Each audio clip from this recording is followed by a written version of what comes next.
And I was so surprised to see over 100 people put an application in order to work at that store. The young and the old, I was so proud to see that many people. And to go in that building just to see what was from ground to nothing. You remember when we left the rubbish there? Take time to go in that store.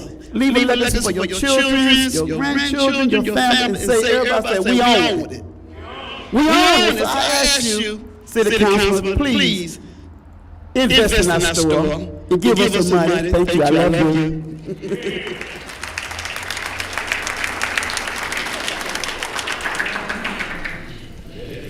The next speaker is Lathan Jefferson. Lathan Jefferson.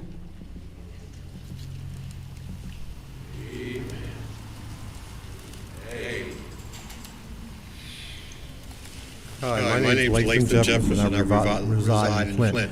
You probably wouldn't notice me sitting back here in the yellow jacket. In 63, my father would come to Flint. We grew up in Romulus. He would come to Flint. He would go down to Detroit, Eastern Market, and buy his produce.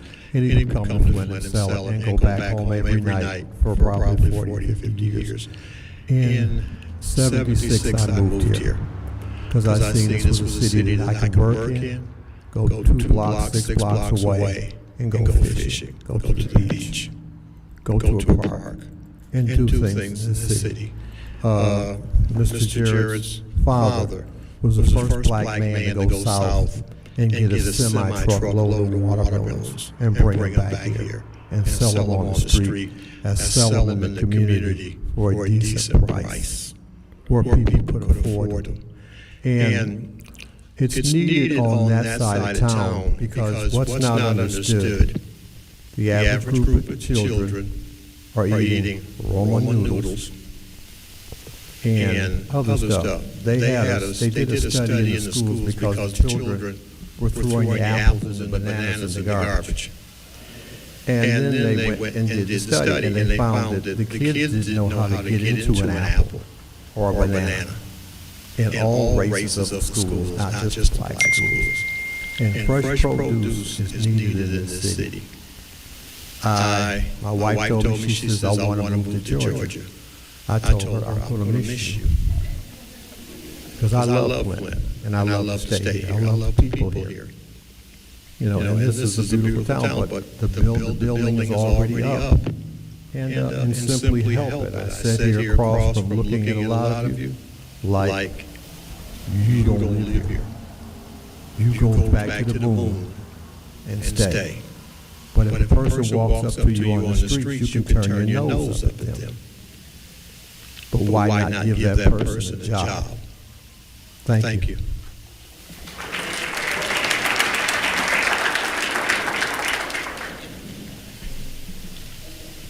The next speaker is Jamar McKenzie.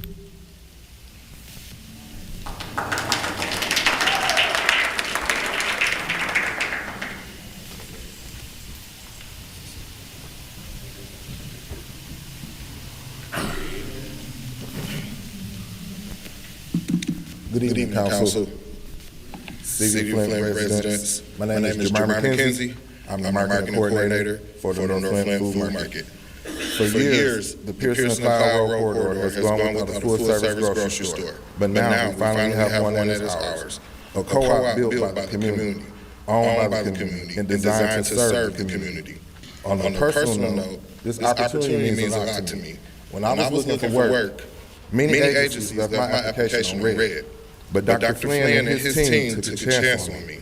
They saw something in me when others didn't.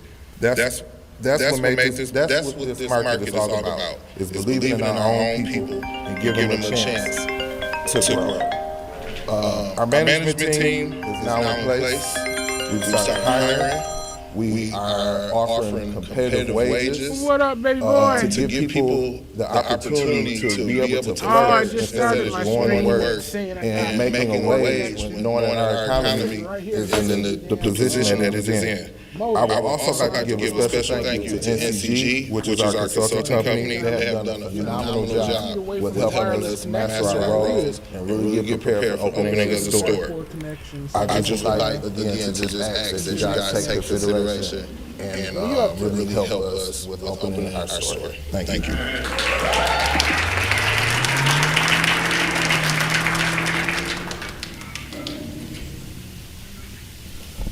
The next speaker is Byron Smith.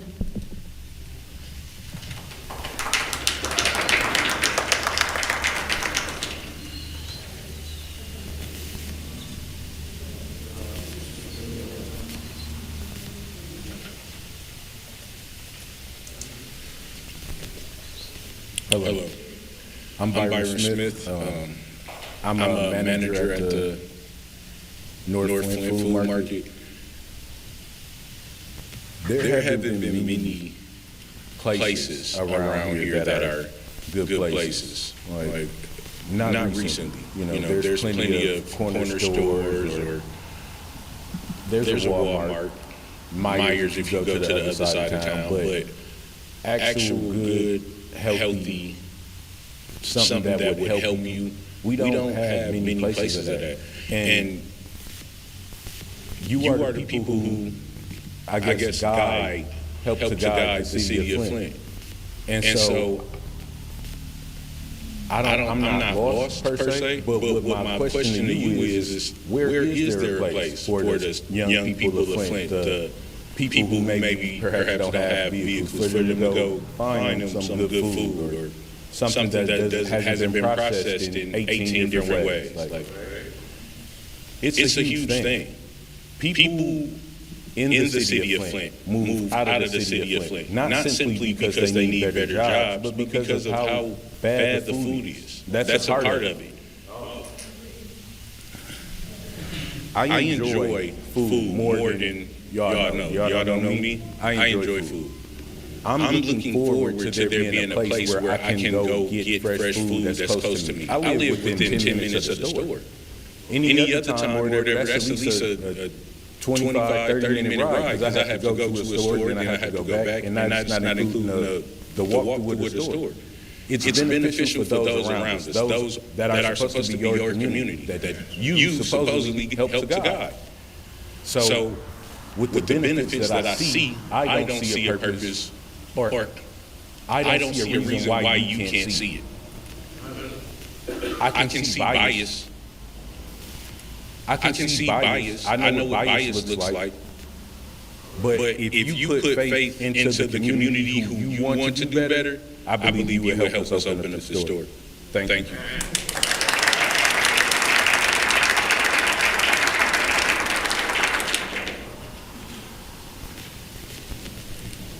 The next speaker is Constance Connie Edwards.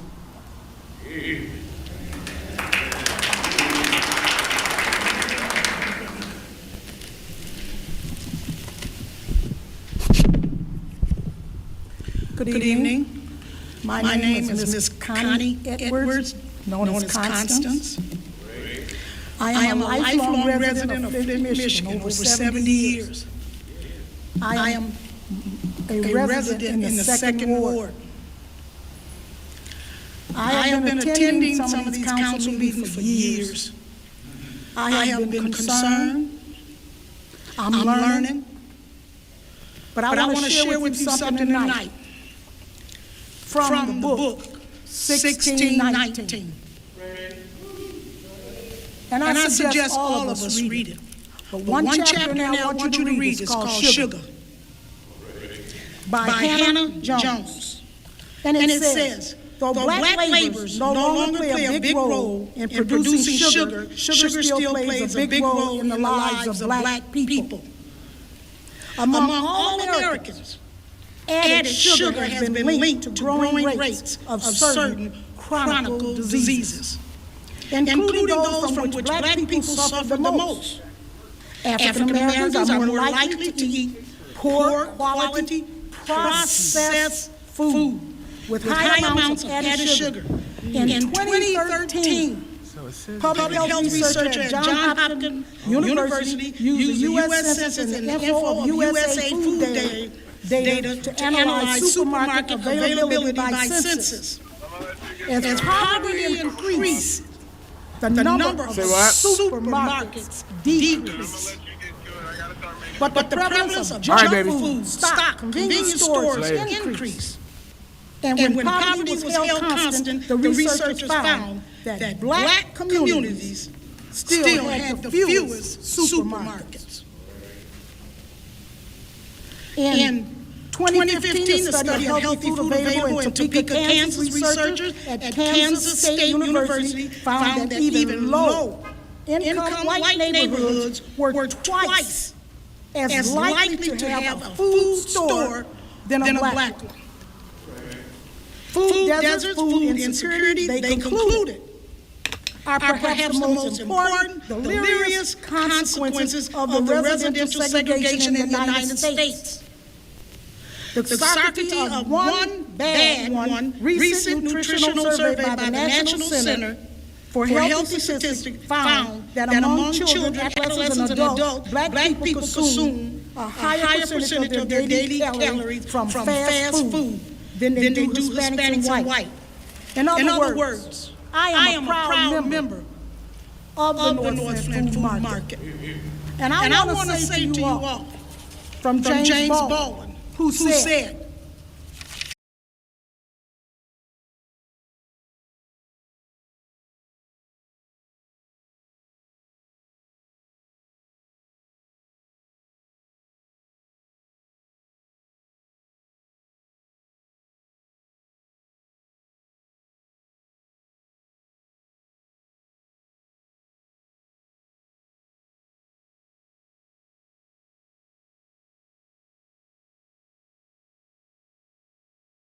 You guys give us, examples of proper decorum and sometimes lack of that.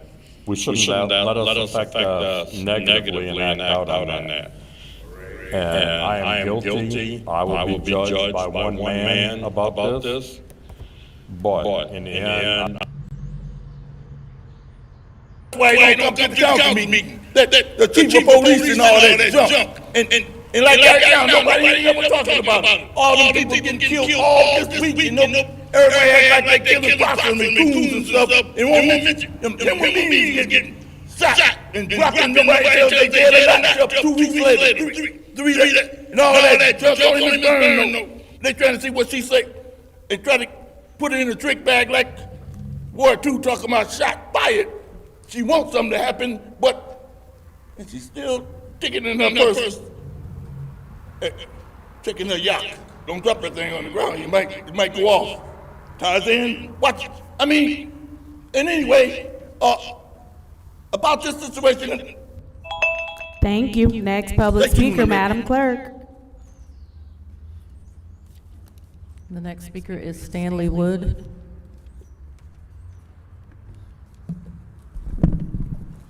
kind of quiet here tonight, I think, because people are getting ready to go to St. Mark's for their little thing there. But anyway, I don't know if I'm supposed to yell in the microphone or just talk normal. Based on the experience I had last Wednesday, I think we're supposed to yell, but I'm not going to. Resolution 250329T. If that truly is, at the end of it, it says it's in the best interest of the children, that should definitely pass. 250346T. I think it should pass, in my opinion, anything to get the residents their house back. But as long as it's what it says here is they'll work to get them financially stable so they don't end up losing it as soon as they get it back. And the last one I got on here to talk about is 250348T, charitable gaming license. Obviously, that's just a paperwork thing, and I think moving forward, those should always go through. Davina, just a reminder, 12 days left.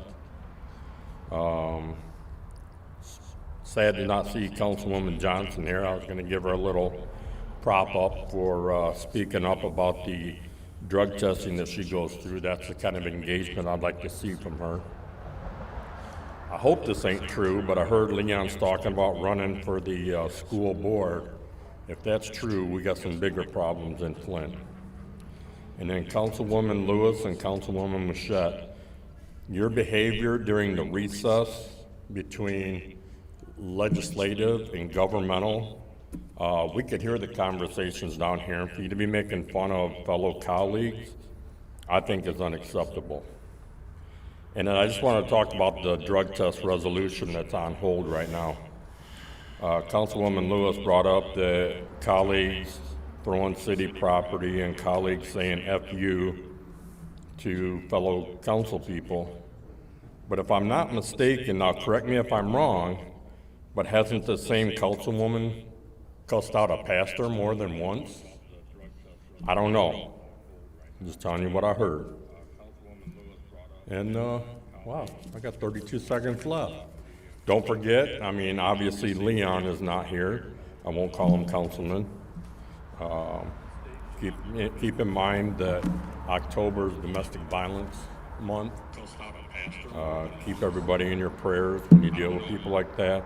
And my prayers are for Kiki for having to be in hiding all this time just to be safe from him. Don't forget, I mean, obviously Leon is not here. Thank you. Next public speaker, Madam Clerk. Keep in mind that October. The next speaker is Mari Kopany. Keep everybody in your prayers. You deal with people like that. And my prayers are for Kiki for having to be in hiding. Let me paint a picture for you. Saturday afternoon, 1:30 p.m., a beautiful fall day in the city of Flint. A group of kids are playing in the front yard in their neighborhood, enjoying one of the last mild days of fall. There is a pair of young LDS missionaries standing on another neighbor's porch seeing if they need help with anything. A car pulls into the block, inside a young woman driving and 3 males. The young men have on ski masks. They make eye contact with a parent that is outside taking trash to the dumpster. They also look at the kids that are playing outside. And even after seeing that there are innocent kids and people, they proceed to hang out the windows of that car and shoot at least 30 rounds from one end of the block to the other. The missionaries described how they had bullets flying past them. The neighbor that was taking trash to the dumpster said she thought she was about to die. At least 4 of my neighbors and my mom called 911. Every single one of them was put on hold for over 2 minutes. Let me repeat myself. 4 people dialed 911 at 1:30 in the afternoon on a Saturday in the city of Flint, and every single one of them was put on hold. Thankfully, there were no physical injuries, but we have now traumatized an entire group of little kids that every single one of them was put on hold for over 2 minutes. Let me repeat myself. 4 people dialed 911 at 1:30 in the afternoon on a Saturday in the city of Flint, and every single one of them was put on hold. Thankfully, there were no physical injuries, but we have now traumatized an entire group of little kids that every single one of them was put on hold for over 2 minutes. Let me repeat myself. 4 people dialed 911 at 1:30 in the afternoon on a Saturday in the city of Flint, and every single one of them was put on hold. Thankfully, there were no physical injuries, but we have now traumatized an entire group of little kids that every single one of them was put on hold for over 2 minutes. I would really like to see less babysitters. 4 people dialed 911 at 1:30 in the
when you run for office on your affidavit, your address is public.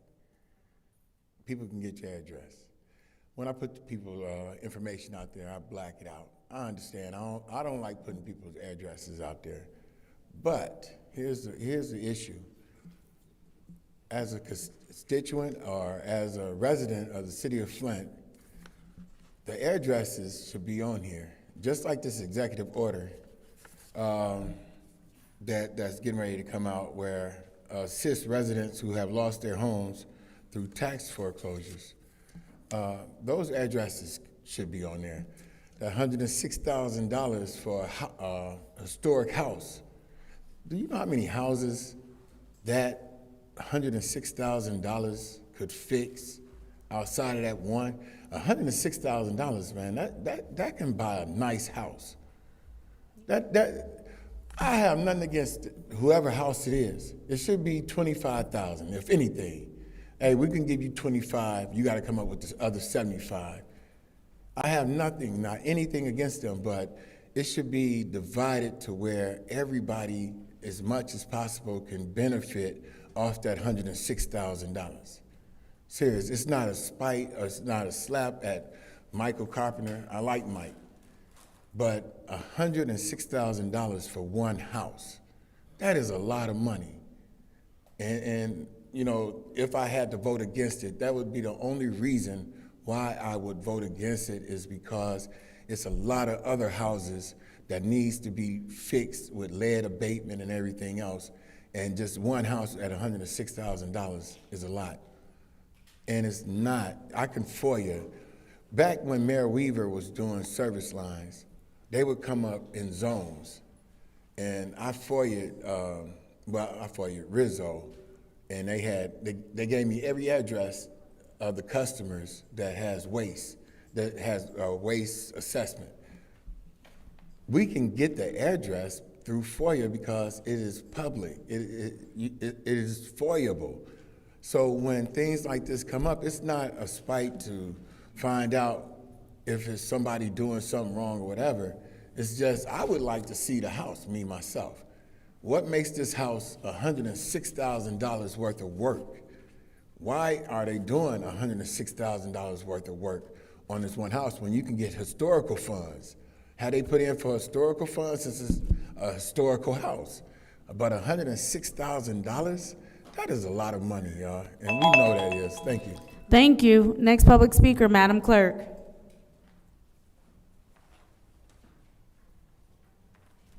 The next speaker is Keelani Copany.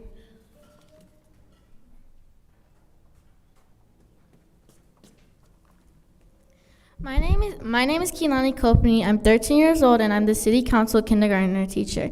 But today I'm not going to review the basic kindergarten rules and principles you should have learned before first grade. Today I'm going to talk about what it's like to be a kid in Flint.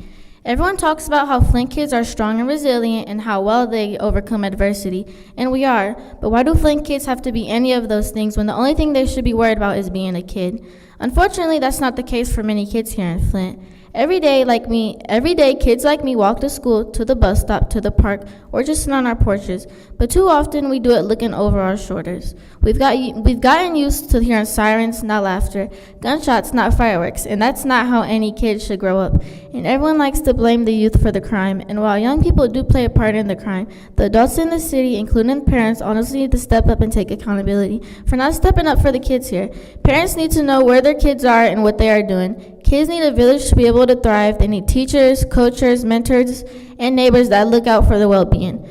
We need role models that are actually role models and not just leaders showing us examples of how not to act. Kids need to be able to thrive in their community, not to be afraid they are going to be hurt while simply being a child.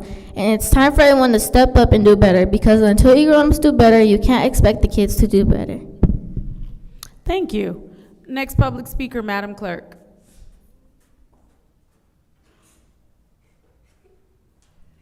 The final speaker for this meeting is Sarah Houston.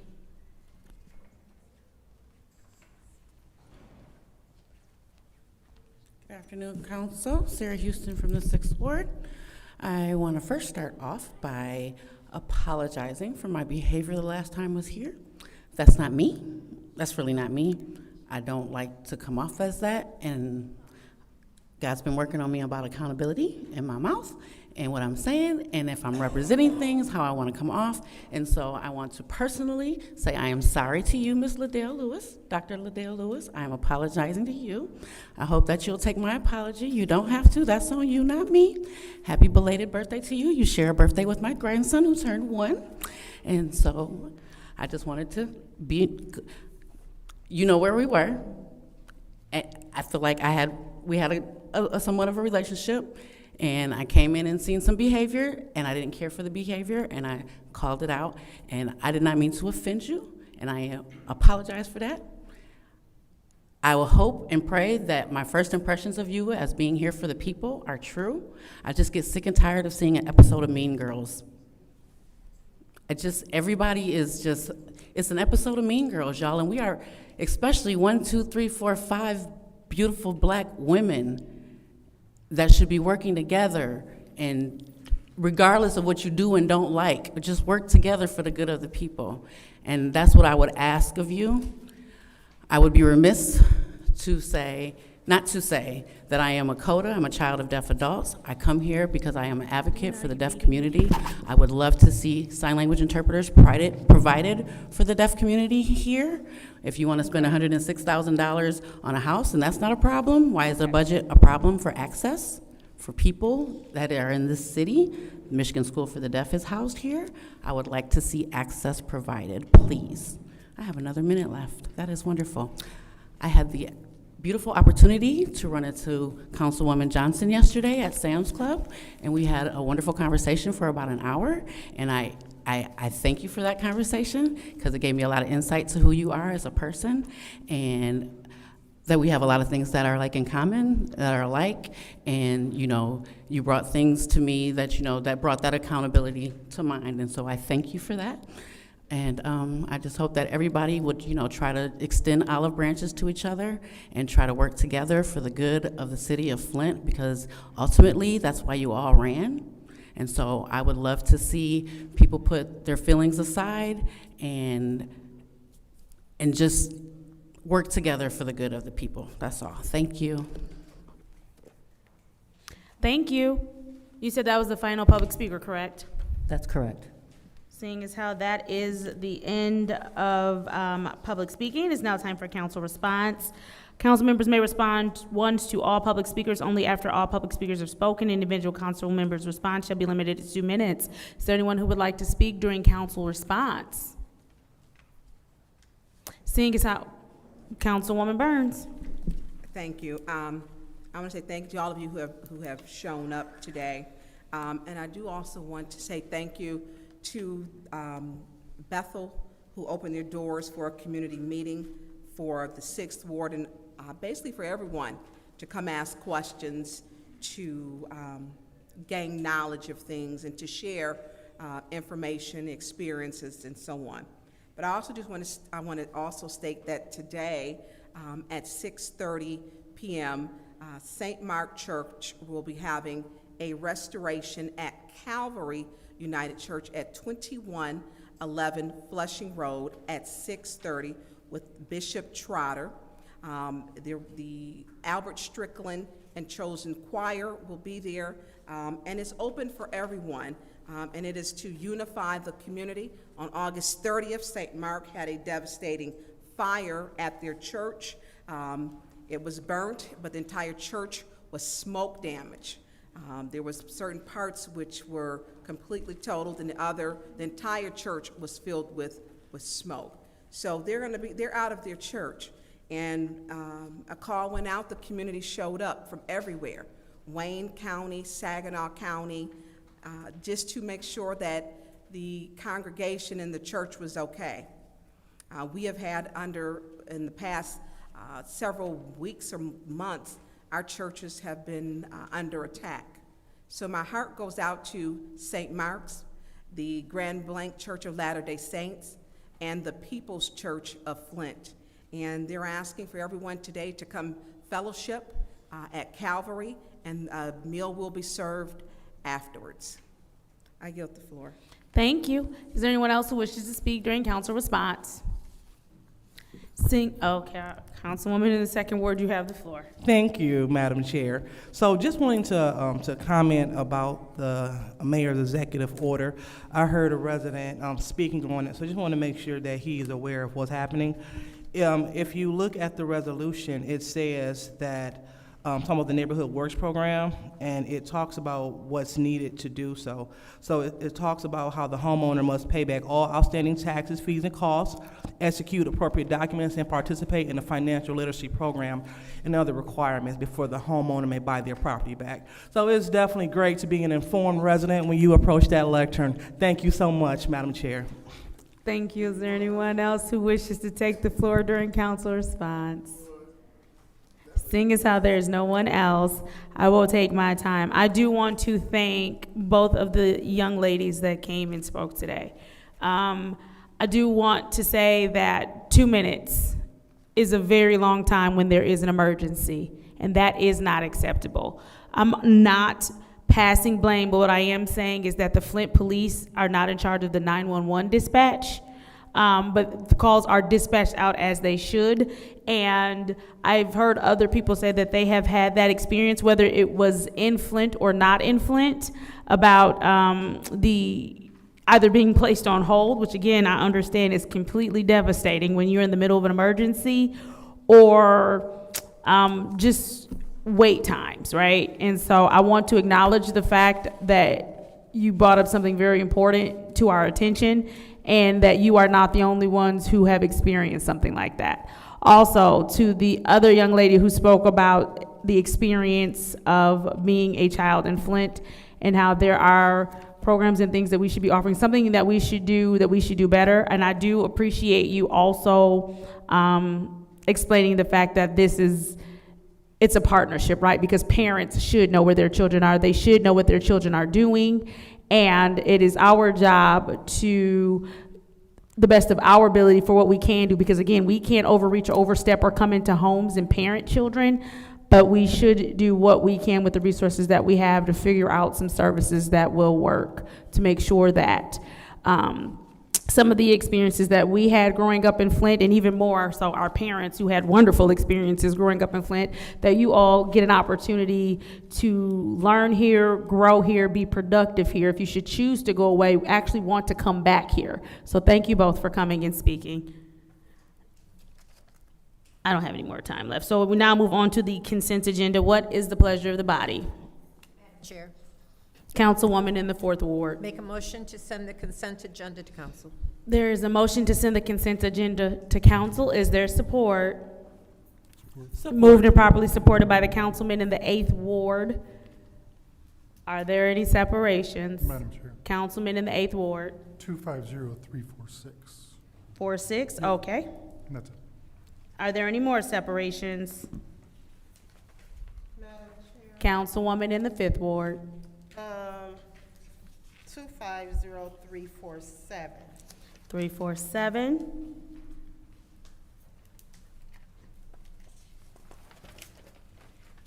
Are there any more separations? Seeing as how there are no more separations, the consent agenda will consist of Resolution 250348-T, 250329-T. Oh, that's it. Roll call, Madam Clerk. Mr. Alamin is not in. Dr. Lewis? Yes. Ms. Johnson? Yes. Ms. Priestley? Yes. Ms. Winfrey Carter? Yes. Ms. Burns? Yes. Ms. Mashat? Yes. Mr. Pfeiffer?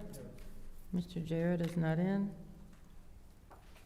The vote is 7 yes, 0 no. The vote is 7 yes, 0 no. The consent agenda passes. Madam Clerk, I do want to, for my colleagues, because there was someone here to speak to 250348-T, and if we're not going to separate that during council, I know she had something else to do, and this was last minute for her, so I do want to tell her that her resolution has passed on to council, and she can go, because I know she had other things to get to.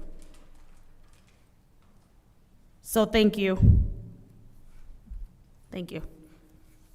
Moving on to Resolution 250346-T, which is the sale of city properties Neighbor Works Program, Mayor Neely's Executive Order number 25-005. What is the pleasure of the body?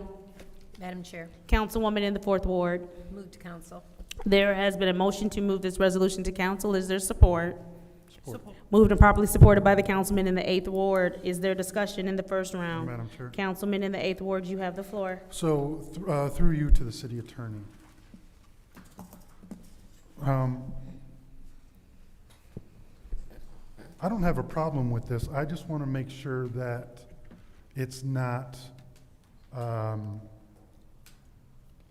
overstepping its bounds with the property disposition procedure. Like, to me, this right here is going around the property disposition procedure for city-owned property. And I just want to make sure that we're not setting new precedents where the mayor can put something under this program and then it falls under, and he can do with whatever he wants under this program. So it would be my position that this executive order and the associated resolution is not in conflict with the city's property disposition policy, because this executive order and again the related resolution only deal with a limited subset, a limited pool of properties that the city is facilitating the transfer from Genesee County to the original owner for the payment of the back taxes and the other amounts. So, as opposed to third parties for other city-owned parcels. So, because the city has other properties, right, outside of these ones here, so those properties would not be eligible for this Neighbor Works program, right? Correct. Those other properties outside of the ones described in this executive order would still go through the city's standard property, real property disposition program.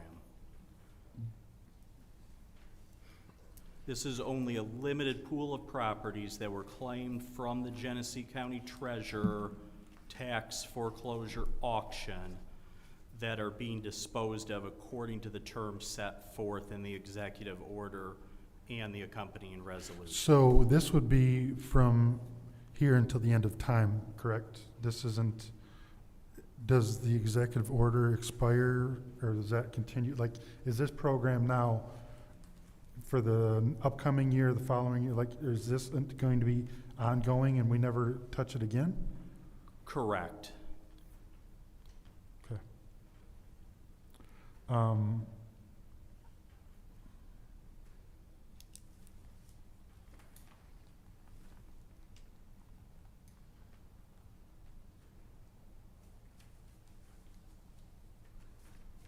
And the would the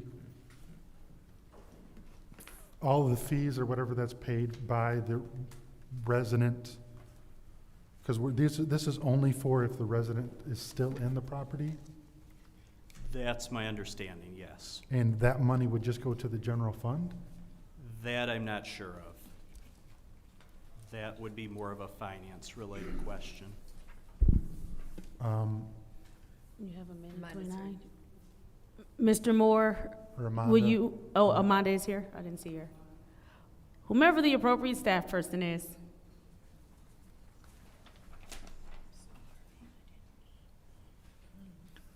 While you guys are walking up, my initial question was the dollars for this program that residents pay to get their house back, where would that money go? Well, the funds that they paid for was of the property taxes that were due for current year and also any water bills due. So what about previous year's taxes? They don't have to pay those? Yes. So all back taxes, Yes. whatever's due, Yes. that would go to the normal department that tax, the water, the same? Yes. Okay. I mean, I would kind of like those to go into a separate pile where they help residents in the future to stop them from going to the county, but I guess that's probably a different program altogether. Okay, I have no further questions, thank you. Thank you. Is there anyone else who would like the floor in the first round of discussion?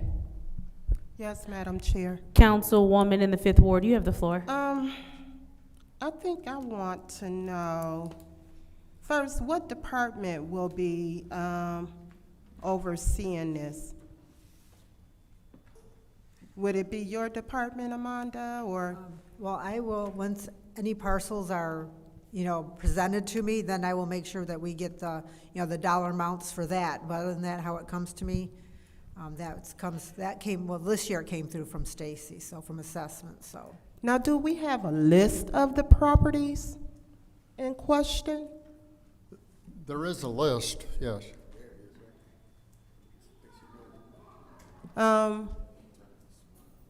Did we get it? Is it within, I don't think it's in our packet. I'm not sure, the list would change over time, so I'm not sure that was ever sent to the council, but the property owners were notified, and those that were able to participate in the program. Yeah, but you mentioned properties that residents are already staying in and that they're not gonna lose. There must be a list of the properties, are there? There was a list generated, yes. It was? Yes.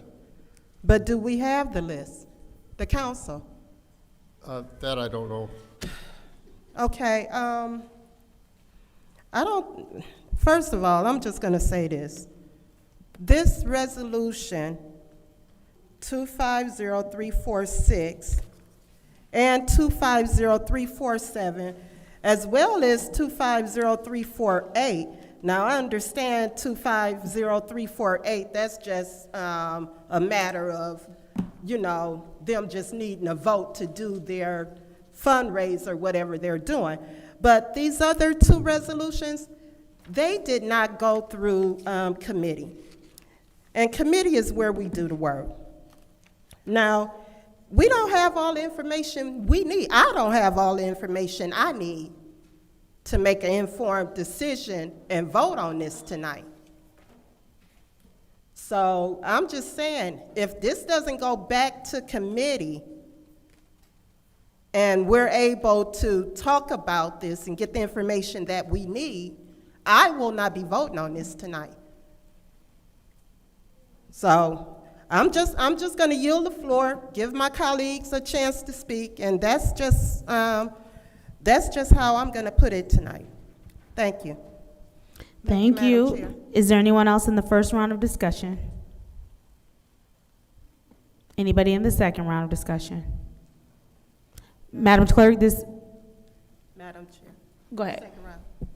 Madam Chair, I would like to make a motion that we keep Resolution 350346, that we send it back to committee. There's a motion to send back to committee. Is there support? It's been moved and properly supported. This is the roll call vote to send, what committee? Finance. There's a motion on the floor by the councilwoman in the Fifth Ward to send this to finance, and supported by the councilwoman in the Sixth Ward. Roll call, Madam Clerk. Dr. Lewis? No. Ms. Johnson? No. Ms. Priestley? No. Ms. Winfrey Carter? Yes. Ms. Burns? Yes. Ms. Mashat? No. Mr. Pfeiffer? Yes. Mr. Jarrett is absent. Mr. Alamin is absent. The vote is 3 yes, 4 no. The vote is 3 yes, 4 no. That motion fails. Back to the second round of discussion. Roll call, Madam Clerk, to send to council.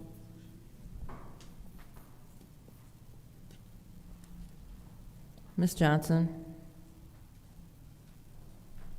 Yes. Ms. Priestley? Yes. Ms. Winfrey Carter? No. Ms. Burns? No. Ms. Mushat? Yes. Mr. Pfeiffer? No. Mr. Jarrett is absent. Mr. Alamin is absent. Dr. Lewis? Yes.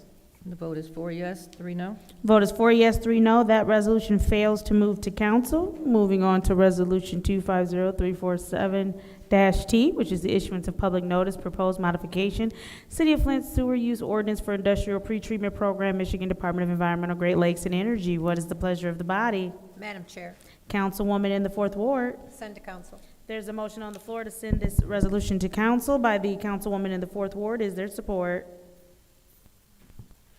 Support. Moved and properly supported by the Councilwoman in the Second Ward. Is there discussion? Councilwoman in the Fifth Ward, I'll give you the floor. Chair, I was gonna, somebody else to speak. Now, and I'll say this again. Resolution 350347-T did not go through committee. And then, with that, we get this big packet of information right here to go along with it. I mean, why are we circumventing going through committee? That's where we do the work. That's where we answer the, ask the questions and get the answers. I will not be supporting this tonight unless it goes back to committee. Then I'll be able to listen, ask questions, and make an informed decision to approve or disapprove. I'm over it. I yield the floor, Madam Chair. Thank you. Is there anyone else who would like the floor in the first round of discussion? Madam Chair, Councilman in the Eighth Ward. is there anybody that can speak to this from the administration? Is there someone from the administration that is able to speak to the issuance of the public notice? Ms. Best, please join us at the lectern.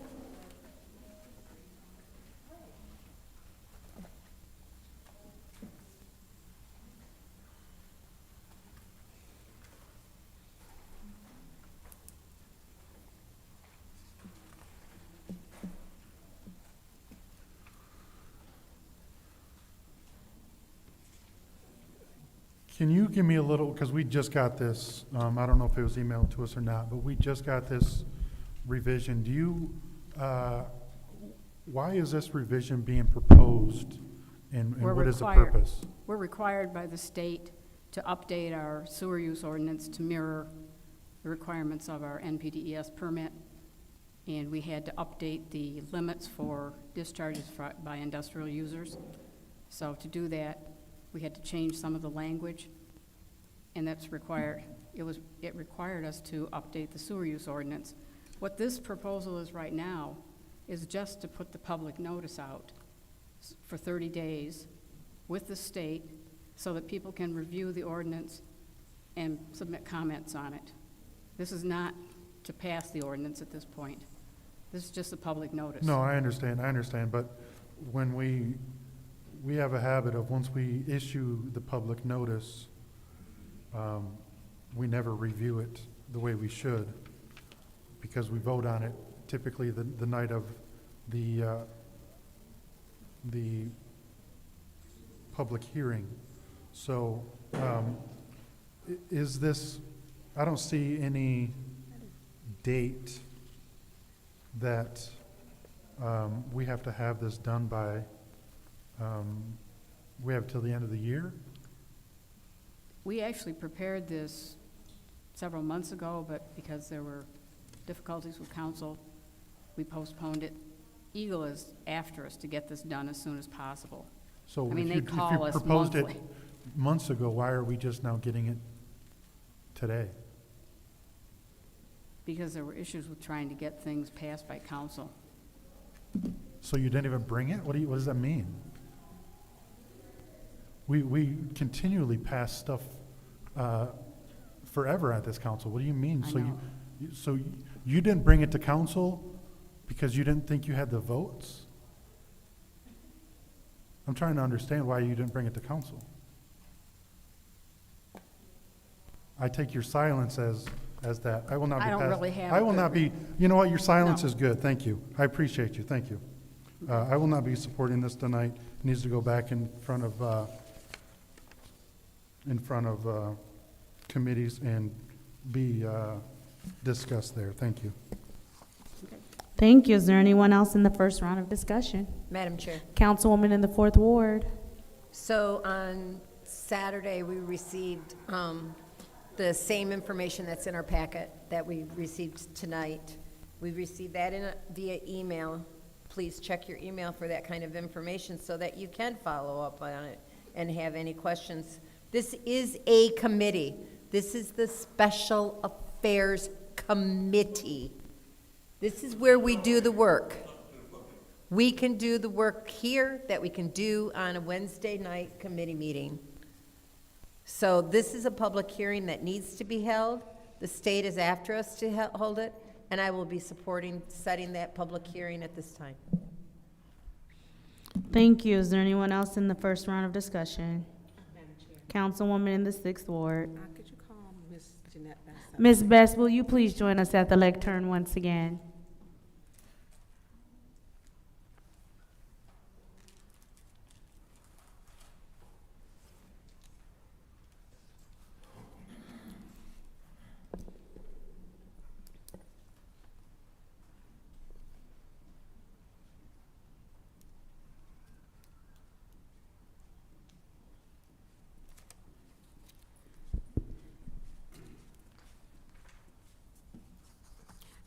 Hi, Ms. Best. Hi.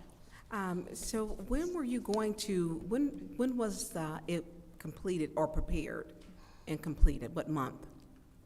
I'm not really sure what month. It was sometime after Mr. Quincy died. After Councilman Murphy died? Yes, I'm sorry. So he passed away September 29, 2024. Right. And this Okay. was prepared after that, but because the vacancy persisted for so long, we were concerned that we wouldn't have a quorum to review it.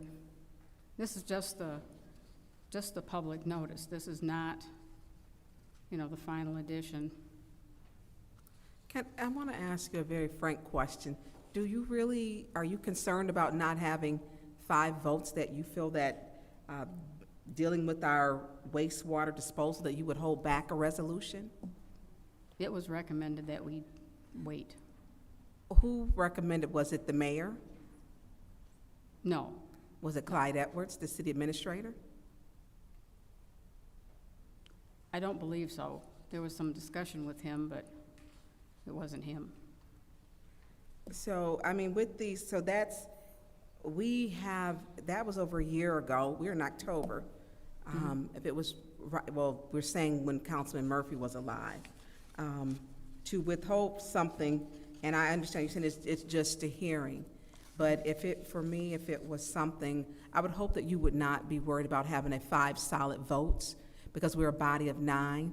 Water is something that everybody needs to survive, and that I'm disappointed that when we're looking at this wastewater disposal regulations, use of storm sewers, and reading through these, and I had glazed through them in my email, but to hold something back, I understand very clearly. We know what a committee is, because on each of our agendas it tells us what a committee is, and that Special Affairs Committee is a committee because committee is in the name. I would hate that you would hold that back and someone would be advising you to not bring it forward and to hold it back and to cause further division in our city. It's time for us to stop the division, be inclusive. Water, this is the city's business, and it's something that should have been brought forward without hesitation. Well, one of the other things that slowed it down was the fact that it had to be reviewed by it had to be reviewed by Eagle after we prepared it. It had to be reviewed by our own attorney's office. And I believe there was, We had a couple changes. yeah, we had a couple changes, Yeah. so that slowed it down significantly. So And our new city attorney had an opportunity to look at it. Right, so you So- would have had, We probably had a couple months, yes. yeah, yeah. And it kind of got lost. Yeah, yeah, and I can see that. And so do you feel this is time sensitive right now? I would like to get it done as soon as possible because I consistently get calls from the district office of Eagle asking us where we are with this. When did they first request it? When were you notified that you needed to have this completed by? Because we already know it's at least a year.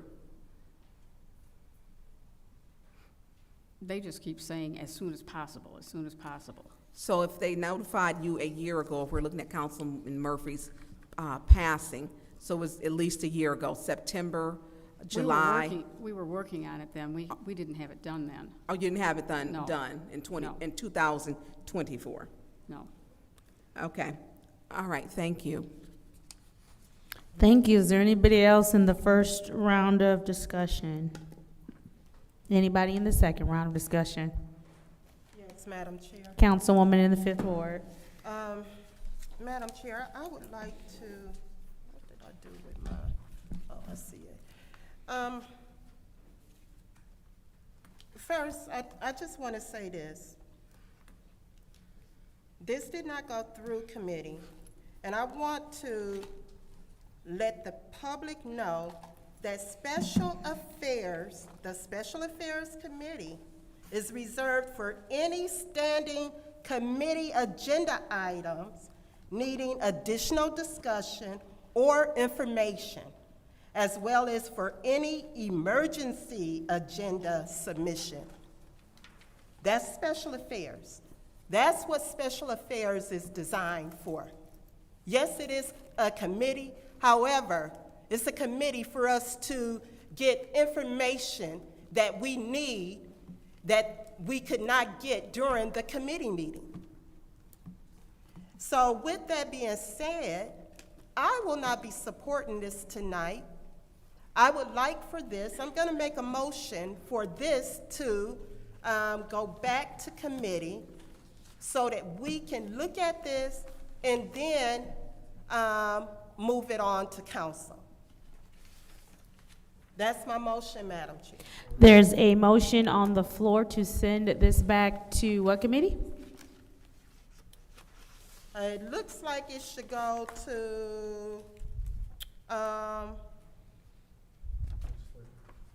yeah, maybe legislative. No, this is government operations. Wouldn't it be, Madam Or Clerk? maybe governmental operations. What would it be? It's an ordinance? Oh, so never mind, it's an ordinance. Madam Clerk? Yeah, it's an ordinance, legislative. Since the subject matter has to do with an ordinance, you could move it to legislative. All righty. There's a motion on the floor to send this to legislative committee by the councilwoman in the 5th Ward, supported by the councilman in the 8th Ward. Roll call, Madam Clerk. Ms. Priestley? No. Ms. Winfrey Carter? Yes. Ms. Burns? Yes. Ms. Mushat? No. Mr. Pfeiffer? Mr. Jarrett is absent. Mr. Alamin is absent. Dr. Lewis? No. Ms. Johnson? No. The vote is 3 yes, 4 no. The vote is 3 yes, 4 no. That motion fails. Back to the second round of discussion for 250347-T. Councilwoman in the 2nd Ward. Thank you. So just wanting some clarity. Madam Clerk, excuse me, through you, Madam Chair, I do apologize, to the clerk. Have we ever submitted a resolution through, I'll be more specific. Have Councilwoman Winfrey Carter ever submitted or introduced a resolution to Special Affairs? Right off the top of my head, I wouldn't be sure about that. Okay, because I guess I'm referring to the one about Councilman Leon Elamine. She brought that, bypassed all the committees, went straight to special affairs. So I just want to make sure that we are clear when we are going to stand on whether we're going to do something or not and setting a precedent. The fact that we selectively do it, we have to make sure that we're mindful of that. So if either we're going to do it or we're not do it when it's convenient for us, because we see that we have a lot of things that we need to get done. We also saw that Madam Clerk submitted this information to us Saturday, so we had enough time to peruse it and to see what we needed to ask questions about. And thank you so much for submitting the information in hard copy, because I definitely can appreciate that. But, and also to the staff member in the back, I haven't had the pleasure of working with you directly, but I do want to apologize because I know it takes a lot to come before the body. And so when you hear aggression towards you, I know it can probably shut you down. So I just want to apologize because we want to make sure that we are speaking to our employees with decorum. And so I'm in favor of this. We had the word, we had opportunity to answer questions, so thank you, Madam Chair. Thank you. Is there anyone else in the second round of discussion? Madam Chair. Councilwoman in the 6th Ward. That was a missed opportunity. There's no aggression. I think people have choices when we're talking about a resolution, and then we're talking a one-page resolution, and then we're talking a 30-page packet. There is a difference, clear difference. And I think at this time, I think it's a fair thing to say it's not aggression towards in gaslighting this community. That was just an unnecessary shot taken. So I will not be supporting this at this time. I would like to see it go back. I will be sending some emails in regards to why this was held up for an entire year. And this is our water. If it was time sensitive, it would have been here a year ago. And it bypassed committee, which some things do bypass committee, but for it to be time sensitive and to be told to not bring it, I've got some questions and I'll be sending some emails. So at this time, I will be supporting, I don't know, we had the vote. We had the vote, and I don't know if we send it back to special affairs after, I don't know, but I will not and it's not, I'm very troubled about, and there is no aggression. There was absolutely none. I mean, people have a right to ask questions that they want to have asked or have answered, and it's fair. No one person on this body is any better than any other person. We're all equal to our wards. And there should be no more separation and divisive tactics on this council. Y'all matching. I know. I know. Jerry already, she pointed out as soon as we got here. Twinning. Yeah. So today was a great kind of day. I have a great kind of day. So, I don't want Ms. Best to think that it's aggression or anything. I'm going to support, sometimes we support with our colleagues who may need a little bit more time, and I think it is reasonable to support that, because if it was time sensitive, we had a year. So I think another, when are we in the 7 days, 10 days? I think it's fair, because we waited over 365 days. So I yield the floor. Thank you, Madam Chair. Thank you. Is there anybody else in the second round of discussion? Seeing as how there's no one else in the second round of discussion, I will go ahead. I'm going to take my time and then I'm going to get to you. Yes. Ms. Best, will you please join us at the lectern one more time? Because one thing I want to do is bring a few points of clarity. I know sometimes because we have such limited time when we get answers back, we're not listening to the answers that we're getting. And so sometimes things can get a bit convoluted. So I just want to clear up some things. I believe when Ms. Best was originally asked about why it wasn't brought, She said that she was concerned there wouldn't be votes there. Mr. Pfeiffer, I think, took that entirely wrong, because once Ms. Burns got the floor, Ms. Best clarified. It was right after Councilman Murphy passed, and we were not able to get quorum. And so she said that. She clarified the fact that it had nothing to do with 5 specific people. It was the fact that, and we can go back and look at our records, there was a very difficult time getting quorum after that.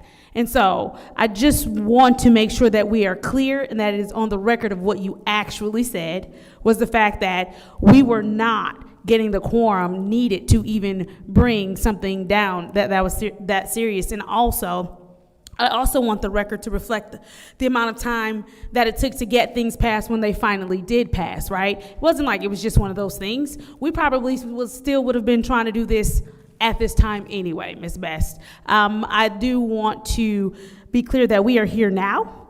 We know what this is. We've had this since Saturday. I'm not mad at anybody that needs a little bit more time, because, I mean, you know, sometimes people just need to take a little bit longer to understand when they get documents and stuff in front of them. So I get that. I want everybody to have the time that they need to go over documents. So that makes sense. But I want us to, when the staff is speaking, make sure that we're hearing you clearly, and that the fact that you said that quorum was the issue, nothing else. That you were advised because it was probably going to be long and drawn out. But I also want to make sure that we heard you when you said that Eagle keeps calling you, saying the sooner the better. So you're doing your part, right? It was prepared, it was done.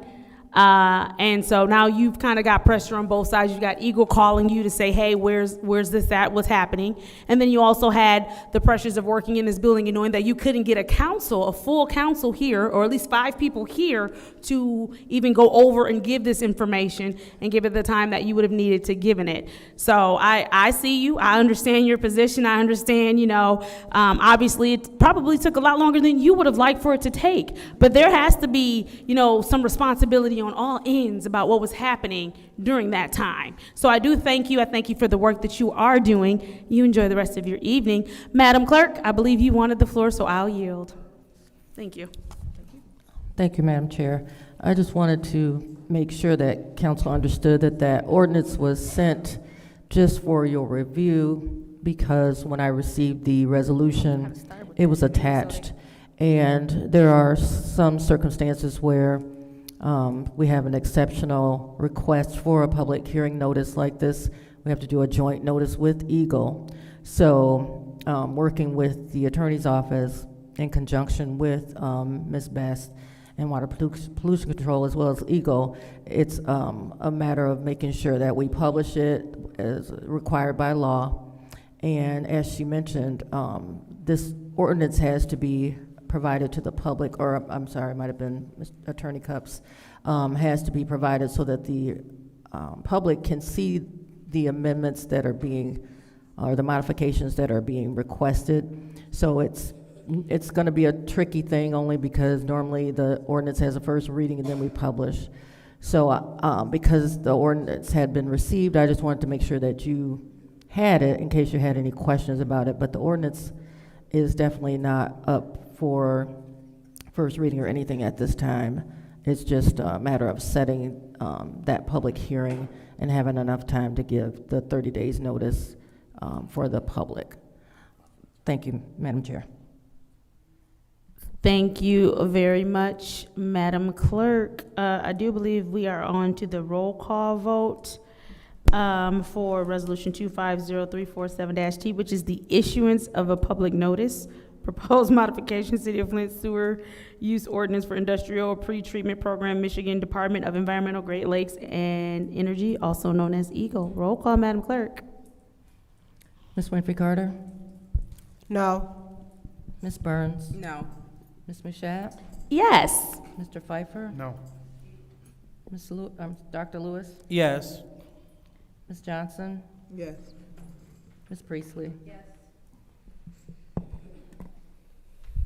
Vote is 4 yes, 3 no. The vote is 4 yes, 3 no. Resolution 250347-T fails to move to council. I will entertain a Councilwoman in the 6th Ward. I'd like to make a motion to send it to was it, with the Special Affairs Committee This is Special Affairs. for next week. To, Legislative, was it the legislative?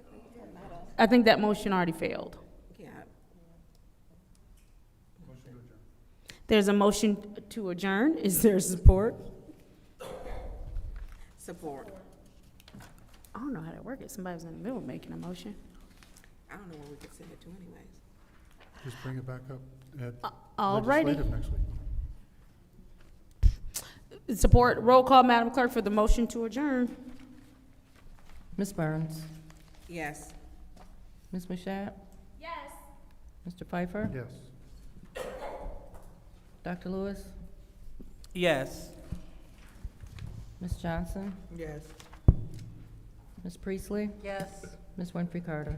Yes. Vote is 7 yes, 0 no. The vote is 7 yes, 0 no. The time is now 5:41 p.m. on Monday, October 13th. This Special Affairs Committee meeting is hereby adjourned.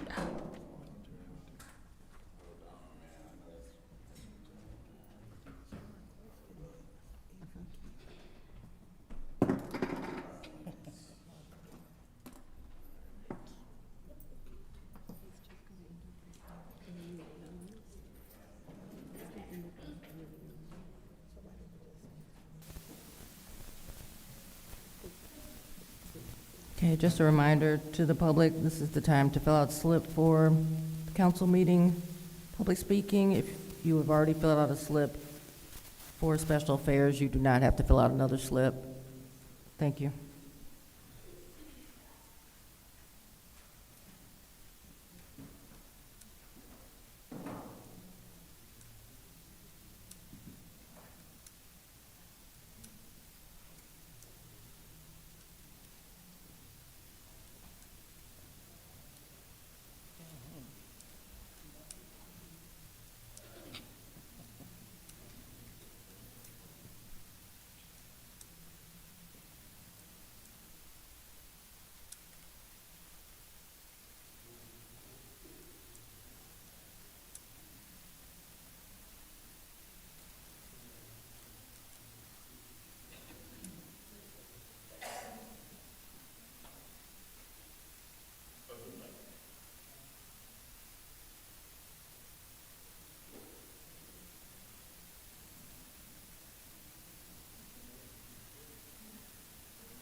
The time is now 5:47 p.m. on Monday, October 13th. I hereby call this city council meeting to order. Roll call, Madam Clerk.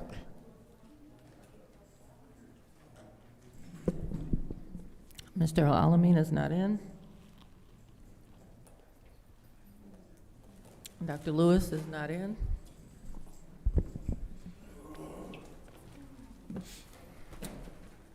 Ms. Johnson is not in. Ms. Priestley is not in. Ms. Winfrey Carter? Present. Ms. Burns? Present. Ms. Mashat? Present. Mr. Pfeiffer? Present. Mr. Jarrett? Present. You have 5 members present. We have 5 members present. It is now time for the Pledge of Allegiance. Mr. Jarrett, will you please lead us in the pledge?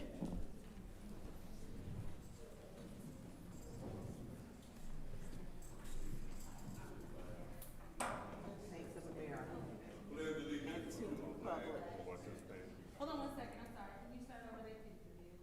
I'm sorry. To the flag of the United States of America and to the republic for which it stands, one nation, under God, indivisible, with liberty and justice for all. Now time for the prayer of blessing, but before we get to the prayer of blessing, is there anyone who has someone or a family that they would like to acknowledge? Madam, go ahead. Oh, go ahead, Councilman in the 9th Ward. Would like to request a moment of silence and acknowledgement for the Dudley family, Dudley/Thompson family, passing of Mr. Philip Dudley, who also was a City of Flint employee as well. That's all. Thank you, Councilwoman in the 5th Ward. Yes, Madam Chair. I would like to ask for a moment of silent prayer for my family, the family of Mr. Homer Winfrey Jr., as well as the family for Mrs. Doris Smiley and the family of Mr. Corey Nolden, the late Brian B.B. Nolden's brother. Thank you. Oh, sorry. Thank you. Is there anyone else who would like to remember a family at this time? All righty, seeing as how. I want to go ahead and take over from here. Oh, no, I was going to throw it to you to pray. Yeah, no, so I had to ask somebody. Oh. Yeah. Long as you pray after. Okay. All right, so I would like to acknowledge Mr. Carlton Darnell. He's an upcoming entrepreneur that specializes in cooking oysters in the city. So a special memorial for him, and as well as Mr. John McDaniels. And that will conclude it. Madam Chair. Go ahead. I would like to ask for a moment of silence for Mr. Clyde Edwards Sr. Clyde Edwards Sr.? Correct. Mm-hmm. The father of our city administrator, Mr. Clyde Edwards. Okay. All right, thank you. Vice President, did you or Selection want to pray? Yes, I want to make sure that we keep all of the families in prayer. And thank you, Madam Clerk, for reminding us about Clyde Edwards Sr. Yes, at this time, I would ask that Dr. Lewis lead us in a word of prayer. All right, thank you. So please, heads bowed and hearts and minds clear. Heavenly Father, we thank you for allowing us to gather one more time. We thank you for the opportunity to serve. And so we want you to guide our hearts, guide our minds, guide our mouths as we conduct the business for your people. In your name we pray. Amen. All right, so now we are moving on to the next item on the agenda. And I believe that is oh no, we already did that, didn't we? Okay, sorry. At the reading of the disorderly person city code subsection, Any person that persists in disrupting this meeting will be in violation of the City of Flint City Code Section 3110, disorderly conduct, assault and battery, and disorderly persons, and will be subject to arrest for a misdemeanor. Any person who prevents the peaceful and orderly conduct of any meeting will be given one warning. If they persist in disrupting the meeting, that individual will be subject to arrest. Violators will be removed from the meetings. So now, is there any request for changes to the agenda? All right, seeing none, we will go ahead and move forward with the public hearing. Public hearing number. I'm sorry, go ahead, Madam Clerk. I just wanted to point out for the record, there is a note on the agenda, but I just wanted to make sure that the council and the public understood that there was an administrative errors made on the committee agendas, and some of the resolutions had an incorrect number. And you'll see asterisks. Those are just to correct those resolution numbers. Council votes on the agenda items. And so administratively, I just made the decision to correct those numbers because you hadn't voted to approve or deny them in a final manner. So I just wanted to point that out. Thank you. Okay, thank you. All right, so now it's time for the public hearing. Public hearing number 250291.6, the public hearing regarding obsolete property rehabilitation district, 703 South Grand Traverse Street. And before we get started, I would like to give the floor to the attorney so he can explain this. I don't really have anything additional to add to this other than to note that when the resolution calling the public hearing was originally considered and passed by this council, the proponents of that resolution did have an opportunity to speak, and I know questions were answered from the relevant department within the city as well on the substantive workings of this OPRA. Oh, okay. Thank you, attorney. So now we will go ahead and proceed with the public hearing, Madam Clerk. So for public hearings, anyone that wishes to speak during this hearing would just walk up to the microphone, state your name for the record. You have 3 minutes to speak. Thank you. Stanley Wood. Obviously, if I'm not mistaken, this is the property that they're building the restaurant at, and that'll add some more jobs to the area. So I'm 100% in favor for this. That's it.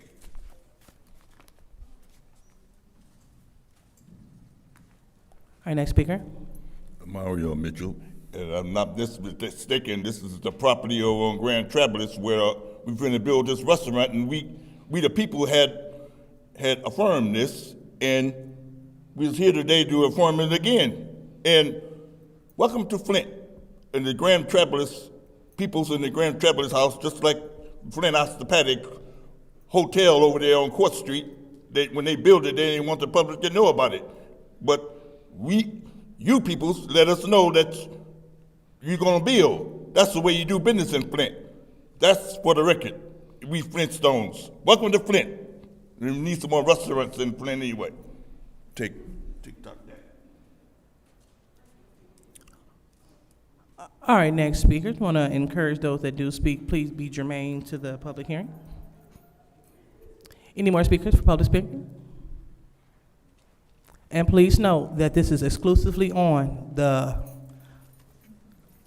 obsolete property rehabilitation. So this isn't public comment. This is just public speaking on that specific hearing.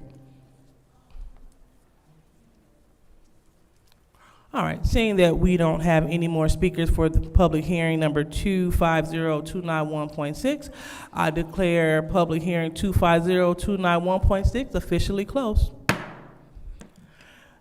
Now moving on to public comment. First speaker, Madam Clerk.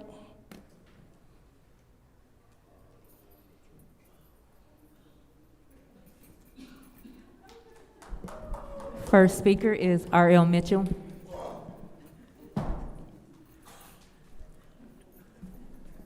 Hello, I'm R.L. Mitchell.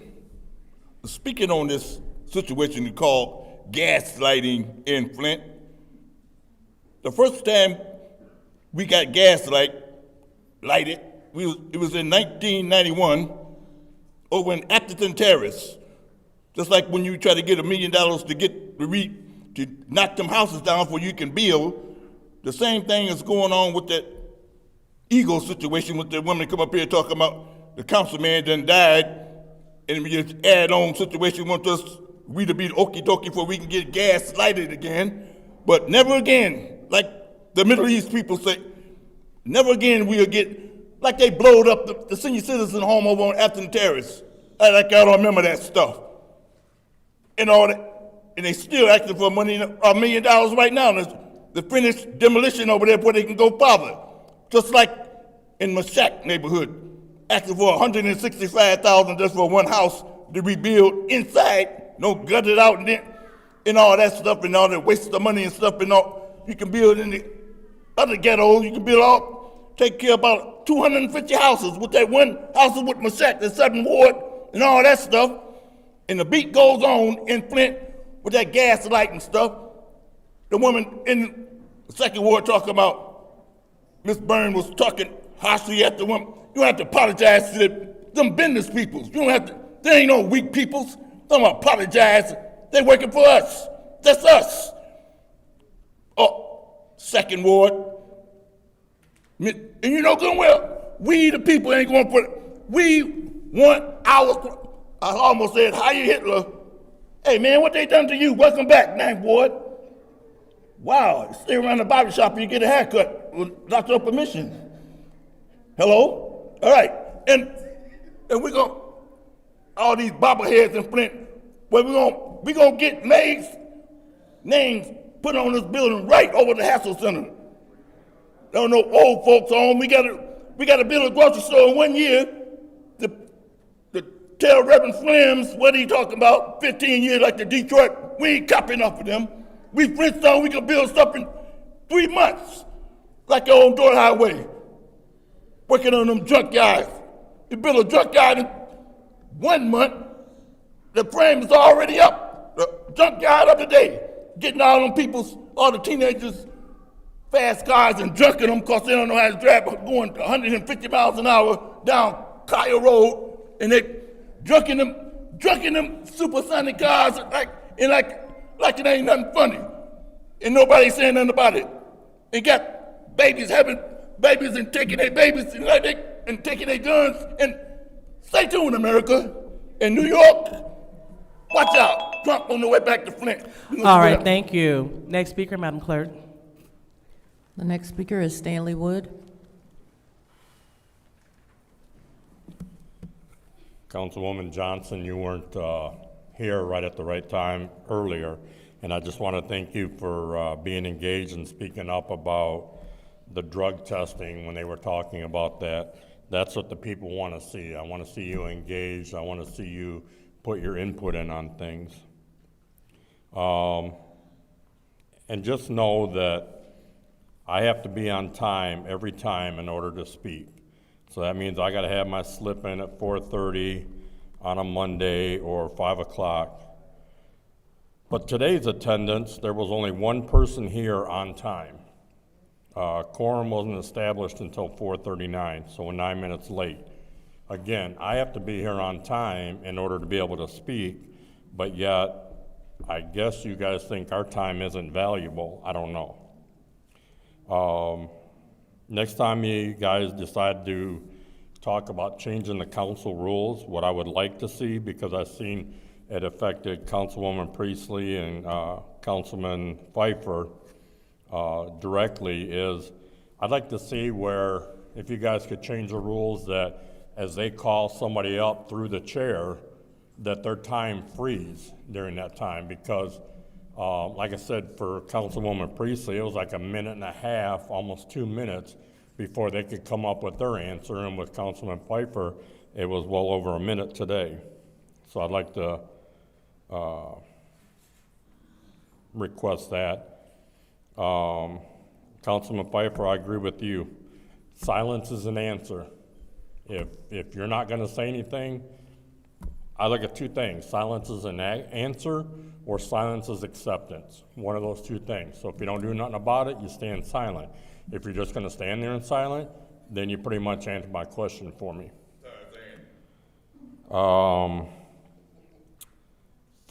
for the two resolutions that failed to go back to committee, there was a reason they failed, because they can bring them back up for reconsideration as long as they have their 5 votes. It'll get rubber stamped through, so we don't have to worry about that for them. And as the great Eric Mays said, committees are due to the work. Special affairs is in case there's some questions that didn't get answered, they could get answered in special affairs, then go on to council. Special affairs is not a quote-unquote working committee. It's to get some answers and go on from there. And then Councilwoman Lewis, thank you for clarifying about the one about getting houses back and what they would have to go through. Thank you. All right, next speaker, Madam Clerk. The next speaker is Mari Kopeny. Next speaker is Arthur Woodson.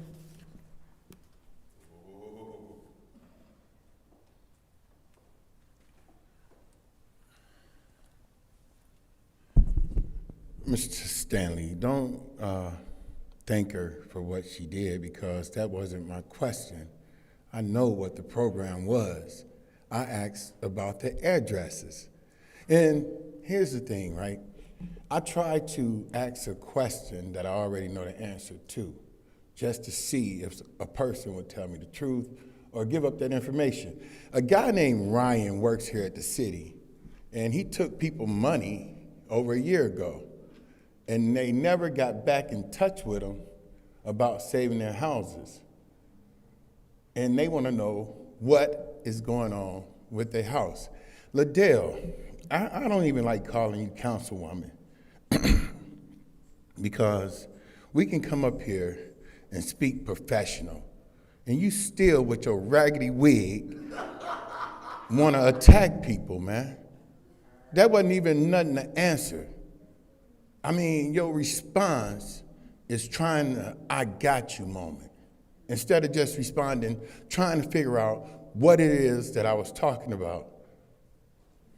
NPDES, Ms. Johnson, Councilwoman Johnson, you just getting on this council, and this sewer thing is highly important. Do you know what an NPDES is? Committee would be where you would learn about an NPDES. It's where they release toxins in the sewer, and it goes to the Flint River. Back in 2014, if they would have been checking Outfall 1, they would have known that Lockhart was dumping barium, arsenic, cyanide, PFAS, 1,4-dioxin, benzene, vinyl chloride. Then in your ward, you have Ajax. Ajax is over in Genesee Township, but they are running their runoff over into Outfall 1. So will this ordinance put teeth to where Flint will be able to stop that? You don't know. So why would you not want to put that in committee to where you can find out? Please, stop voting along with Liddell, because Liddell knows nothing. Liddell is nothing but a bobblehead, somebody who just votes and know nothing. Please stop. I beg of you. Please stop just voting just to go along. I get on Ms. Winfrey when I feel like her vote is wrong. I talk to Mr. Pfeiffer and Tanya. I'm not just saying this to you. I always say something to them, and we are friends. I'm just saying it in respect, due respect, because I can't talk to her. Nobody can talk to her. And we're going to stop here if that's your time. Next speaker, Madam Clerk.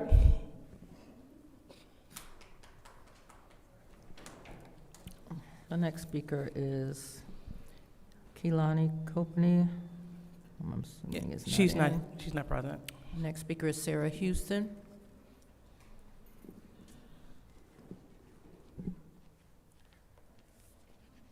Sarah Houston, 6th Ward. Coming back to my why. Access to communication is a right, not an issue to be discussed. Last time, it was said that Detroit City Council requires a 48-hour notice. That is not true any longer. They provide interpreters every council meeting without request. Also, Mott Community College provides interpreters for their board meetings without request. Genesee County Board of Commissioners provide interpreters without request. The budget should not be an issue when we have board members itching to give $300,000 to other endeavors. I understand that that $300,000 is needed for replenishing a food desert, but you are starving your deaf citizens of vital information every time a press conference is held, a resolution gets passed, where ARPA resources that they are entitled to can be found. Every time the city puts on an event, the deaf are the last to know because they are among the least thought about. The city of Flint is home to the State School for the Deaf, and the city of Flint never thinks to include them in the very things that their money pays taxes for. That is shameful. I ask that you think of them in all that you do in this city. I ask that you to be in compliance with the Michigan State Deaf Persons Interpreter Act. Look it up if you don't know it, it's actually real. And provide their God-given right, which is access to language. You have had a request over a year ago, yet and still they are waiting. That is also a lawsuit waiting to happen. I would ask, please, that you would think of the citizens, your deaf citizens. They're just as vital as the people on the north side, because there's deaf people over there starving too, don't even know there's a grocery store that's supposed to be happening. We're not giving them what they need, what they deserve, what their right is to. Thank you. Next speaker, Madam Clerk. The next speaker is Ms. Jackson.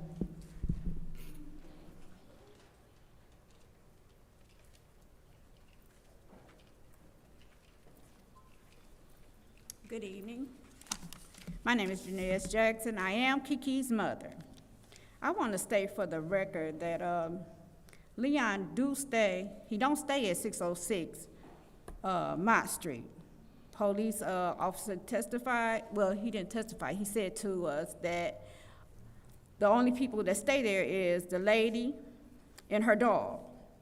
I also want to state this too. My grandson, I spoke with a counselor, and he's terrified of his daddy. He's terrified. He witnessed his daddy beating on his mom. Her other kids do not want to go over there where he stay at. Turn around, my daughter, her daughter went back to stay with her in June. Leon kept on trying to come in on her in the bathroom, in her bedroom, not knocking. He's a sex predator too. And I want to mention the lady who stayed on 606. He said they were partners. Seen them at Tim Hortons. So y'all want to keep a sex offender, a predator on y'all council? When y'all gonna wake up? And to you, Miss, I ain't gonna even call you a Miss, Liddell, since I know that you the one talking about coming to drag my daughter out, I wish you would've. I wish you would've, baby. You know, cause you less of a woman to deal with a demon from hell. You less of a woman. All y'all sitting up here with this welfare dingling going around here. All y'all want is him. You less of a woman. You less. And you less of a woman to allow him to sit on that council. No, he's claimed he stay over there with a sex offender who mess with kids. He took the joy out of my grandkids. He took the smiles away from them. And like I said, I wish you would have came that day. And I've been waiting on him.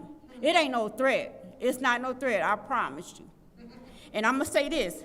Her daddy getting up here talking that mess, apologizing to that yeah, look at the clock. Apologizing to him, I'm not the one. I am not the one. Y'all met Squeak. Y'all met her. So whenever y'all ready to bounce, y'all know where I stay at.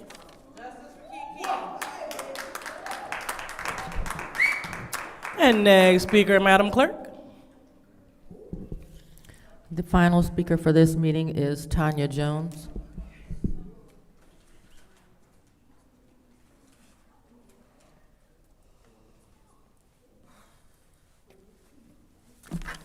Good evening, my name is Tanya Jones. I'm the mother of D. Michael Edwards.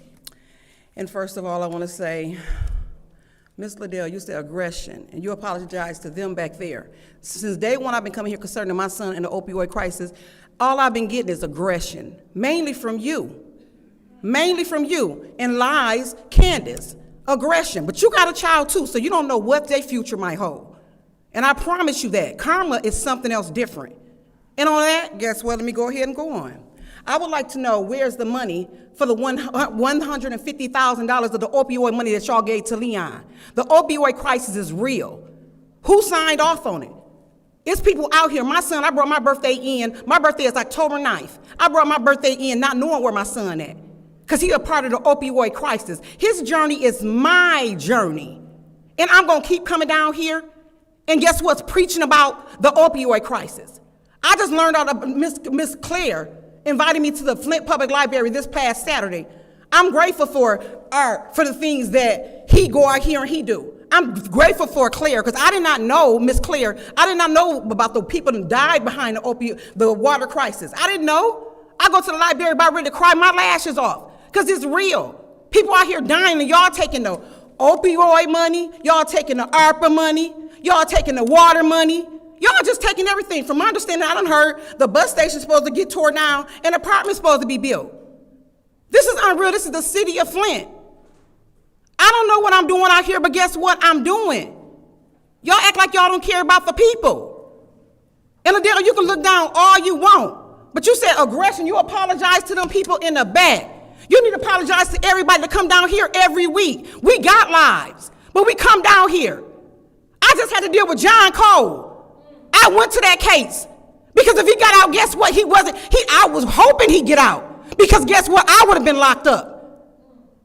The system is so broken around here. Y'all don't see that. But when karma hit y'all family, it hit one of y'all. I got a life. I got other things to be doing. But my son matter. The mayor don't care about nobody. But like I want to ask again, why did Leon get you can look up all you want, but why Leon get $150,000 of the opioid money? I would like to know that. Have a good night, but I know you're not going to answer. But God see everything. All right, Madam Clerk, is that the last speaker? That's correct. All right, thank you. So public speaking is now closed. Do we have anyone that would like to comment for council response? Anyone? Yeah, Madam Chair. Go ahead, Ms. Murphy-Carter. First, I would like to thank all of the speakers and thank all of everyone in the audience. Thank you for being engaged in the process. Ms. Sarah, thank you for always coming up to this podium and speaking life into the deaf community. And what you're saying, I totally agree with you. And I will work with our clerk, our city clerk, to make sure that we try to do what we need to do. Because you're right, we are excluding that whole population. And they should very well be included. Kiki's mom, thank you for coming forth. I do sympathize with you 100. And everyone, Tanya, thank you for coming and standing strong for your son. It means a lot. Madam Chair, that's it. Thank you. Okay, thank you. Anyone else? All right, so since we have no one else, we will go ahead and move on to the consent agenda. Madam Chair, Go ahead, Councilwoman Sharp. I make a motion that we approve the consent agenda along with the presentation of minutes. All right, so the motion on the floor to approve the consent agenda with the presentation of minutes. Any support? Support. All right, it's supported by the councilman in the 8th Ward. Madam Chair, Go ahead, Mr. I'd like to Piper. separate 250299. 250299. Yep, and 250336. Hold on, 250299, what's the other one? 336. 336.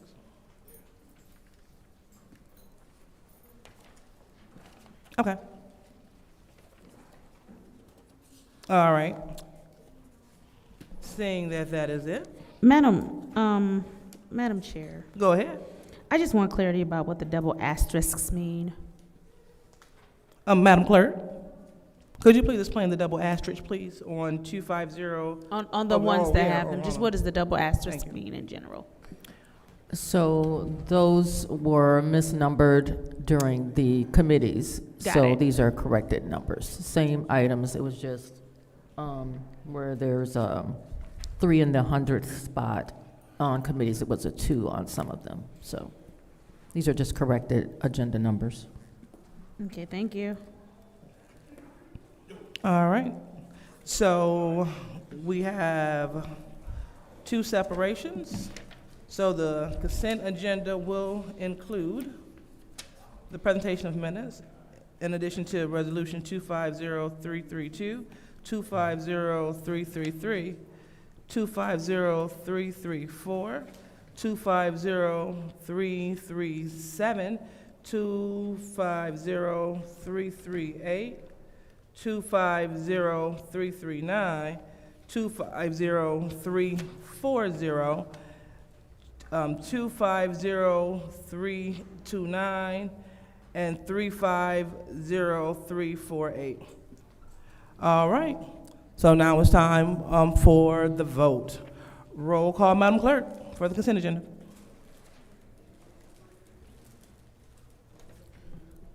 Mr. Alamin is not in. Dr. Lewis? Yes. Ms. Johnson? Yes. Ms. Priestley is not in. Ms. Winfrey Carter? Yes. Ms. Burns is not in. Ms. Mashat? Yes. Mr. Pfeiffer? Yes. Mr. Jarrett? Yes. The vote is 6 yes, 0 no. The vote is 6 yes, 0 no. The consent agenda has passed. So now we are on to the first separation, which is 250299. What's the pleasure of the body? Madam Chair, make a motion to approve. Motion to approve. Any support? Support.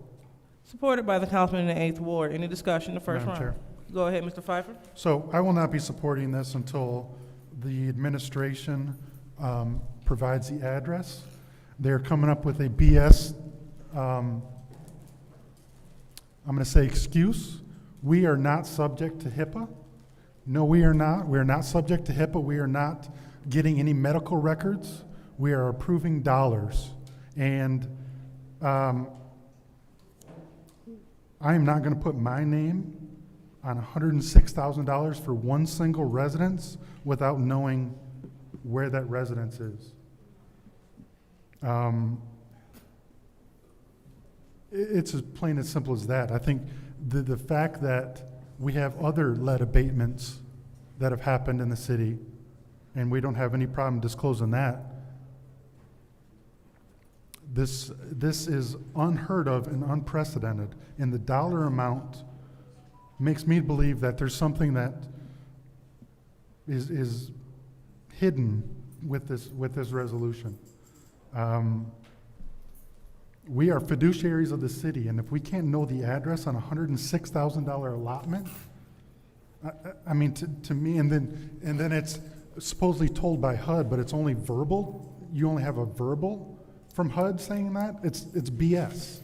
So I will not be supporting this, and I beg my colleagues not to support it either. It may be a good program. It may be a needed expense, but until we get full transparency, it's not worth losing my morals of transparency of what I want to happen in this city. So I will not be voting on this, and I hope that the city attorney got my legal opinion on that, and I hope to see that legal opinion before this comes back again, if it doesn't have the votes today. Thank you, Madam Chair. All right. Anyone else in the first round? Madam Chair, Go ahead, Ms. Johnson. are we able to have Mr. Carpenter come up here? Yeah, absolutely. Mr. Carpenter, could you please make your way to the lectern?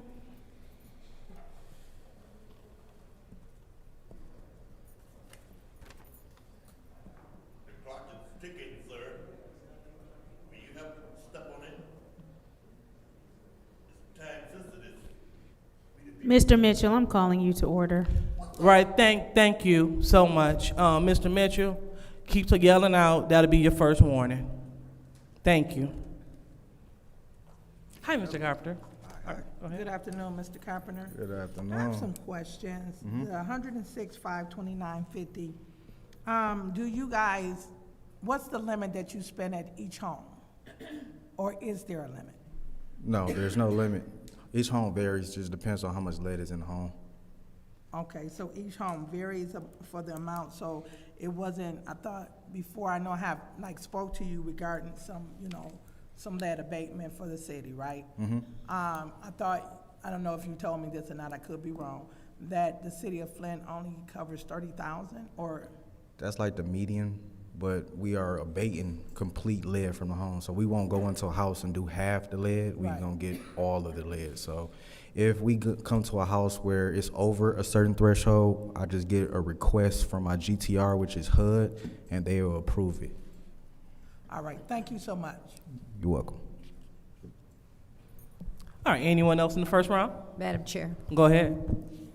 through you to Mr. Carpenter, is there somewhere in the regs that says that we shouldn't be publishing the addresses of these homes? We didn't sign a contract stating that, but the conversation from the program manager school and talking to my GTR and the director of HUD said that we supposed to not disclosing that information is a HIPAA violation. Can we get that in writing, please? I asked her for that today. They actually was out. They didn't work today, so once she get back in the office, I can get that in writing.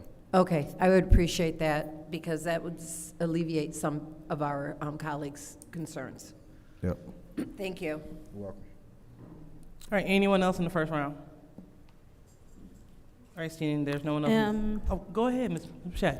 Mr. Carpenter, because I know we have this conversation simply because I feel like 106,000 is excessive for one home, and I've said this to you before. I've said this openly to you before. But after our conversation, again, this is a historical home. How many? It's escaping me. How many floors to the home? 3. 3 floors, historical home, and this is what the contractor bid for it? This was the lowest bid? Correct. Correct, and this is the lowest bid that you could get because it's a historical home. Correct. And that's the thing that's making the difference in the pricing here with this. And that you have 3 levels that you have to remediate for lead. And outside, correct. And outside as well, so 3 levels and the outside of a historical home. Correct. Okay, thank you.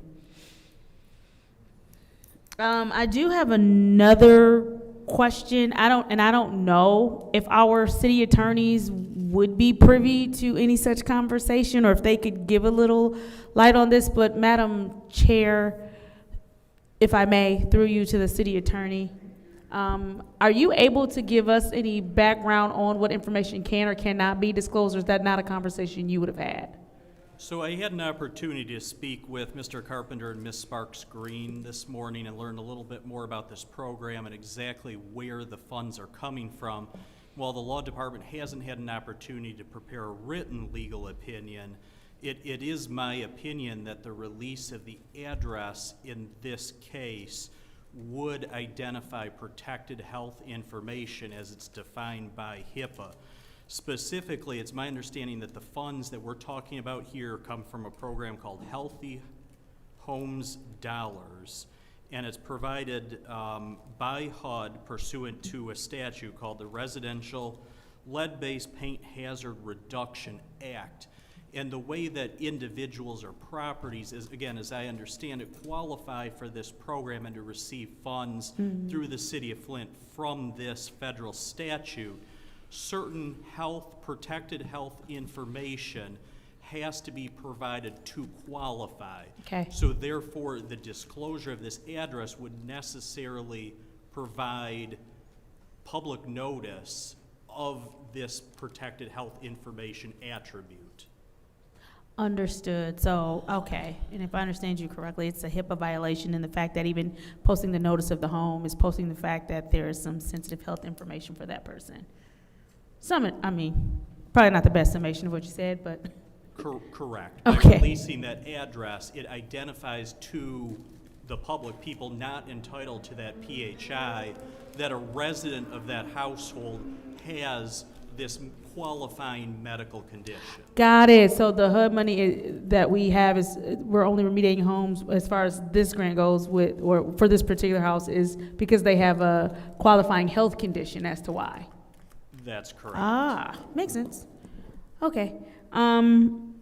Mr. Carpenter, and again, because I think I've already asked this question once, but I just, again, for the record, is the fact that there's 3 levels, and then you also have to do remediation on the outside, and this is a historic home, and this was the lowest bid that you could get for something meeting those parameters. Correct. We had a bid to come in at 400,000. 400,000, yeah. Oh, that's wild. Yeah. So thank you so much. I yield in the first round, Madam Chair. All right, anyone else in the first round? Madam Chair. Go ahead, Mr. Jarrett. Thank you. Through you to Mr. Carpenter, I just want to, so is it, I'm hearing that everyone in the house is tested in some regard for lead within their body? Just the children's under the age of 6. Just children under the age of 6? Correct. And if there is lead present in the children, then the work can be done. But if lead is not present in the children, no work is done. I just want to, real quick, I'm sorry, Madam Chair. Yes. I mean, thank you. And I'm not trying to stop you. I just want to be for certain with the attorney because again, we're talking about HIPAA and stuff like that. Yes, it's a request for information, but it's for him. Can you make sure with the attorney that you can ask that? I just want us to be. Yeah, I think that's a valid question Okay. because it's not this address specifically or a specific address, it's the program in general. But wouldn't that be basically saying, okay, thank you. All right, proceed, Mr. Jarrett. Okay. So if upon testing, the youth under 6 do not test positive for lead, no work can be done through this funding? All work is being done as long as you have lead in the home. Now, if you test for lead and are under the age of 6, you get shot up to the front of the list.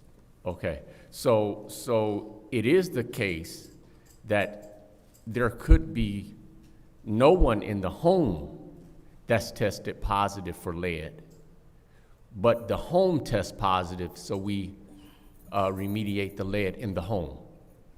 Correct. Well, not tested positive for lead, but not tested dangerous levels of lead. Okay, so if there is no positive test of an individual within the home, but the home has dangerous levels of lead, is there then a HIPAA violation?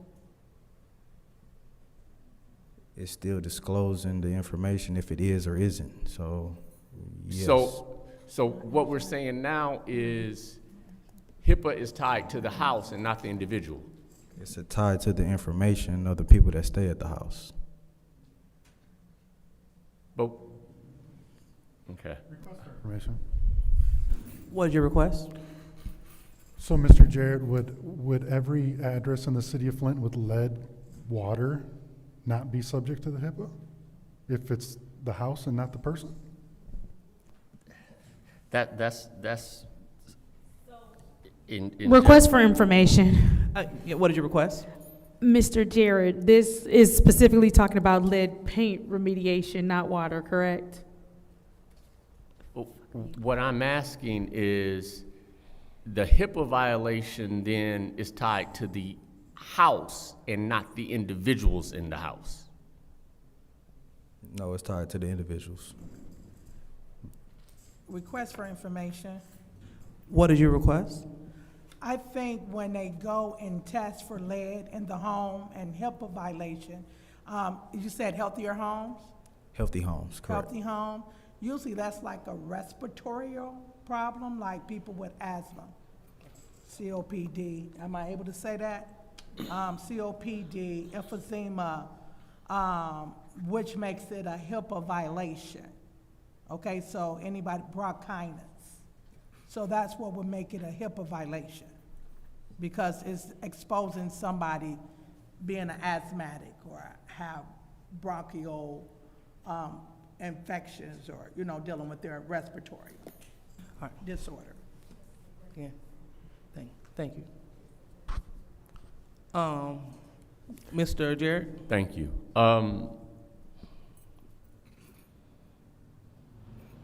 I'm hearing argument for HIPAA violation, and I could maybe even understand that if and where someone in the home had a positive test. But if no one in the home had a positive test, but we're saying the house is, for lack of a different word, but I want to use this word, contaminated, then why aren't we doing something more than saying this is a HIPAA violation? It would almost be like, or it would seem like we would do something stronger than say, we can't give you an address or the address because the house tested. So how does that record on like deeds or something like that, that the house has tested or even been remediated for lead hereafter? Is there somewhere within the documentation of that home, because we can't give the address because it's HIPAA, but if I'm buying a house now that got put up for sale after it was remediated because it was flagged as contaminated, is that automatically disclosed somewhere? We disclose if the house has been remediated from lead. I mean, but does that get documented in some kind of other public record? I send all my information to the state and also to HUD. So I assume yes. Because it almost feels like nobody can know this house is spooky. And Request for information. Request. I believe that when homes are sold, those things come up in the sale because that's a selling point. But then too, with that has to be a seller willing to disclose it. They want to sell the home. Exactly. So they may not disclose that, but we'll move on. Thank you, Mr. Carpenter. I yield my time. All right. Hold on. This second round? Go ahead, Ms. Pfeiffer. Through you to Mr. Carpenter, has the city been disclosed medical records? Not at my office. So the city is unaware of any tests that were conducted or positive test, negative test of any individual in any lead house? Is that a correct statement? Correct. Thank you. I yield.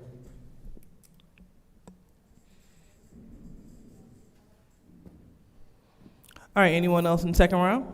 Madam Chair. Go ahead, Ms. Mr. Carpenter, I do thank you for answering or attempting to answer those questions, but all of this is for HUD to decipher through, only because you're simply going off of their directive. So any questions that are being asked tonight would be questions that should be asked of HUD as far as what they're considering HIPAA, what a HIPAA violation, as far as what they're considering should be or shouldn't be disclosed.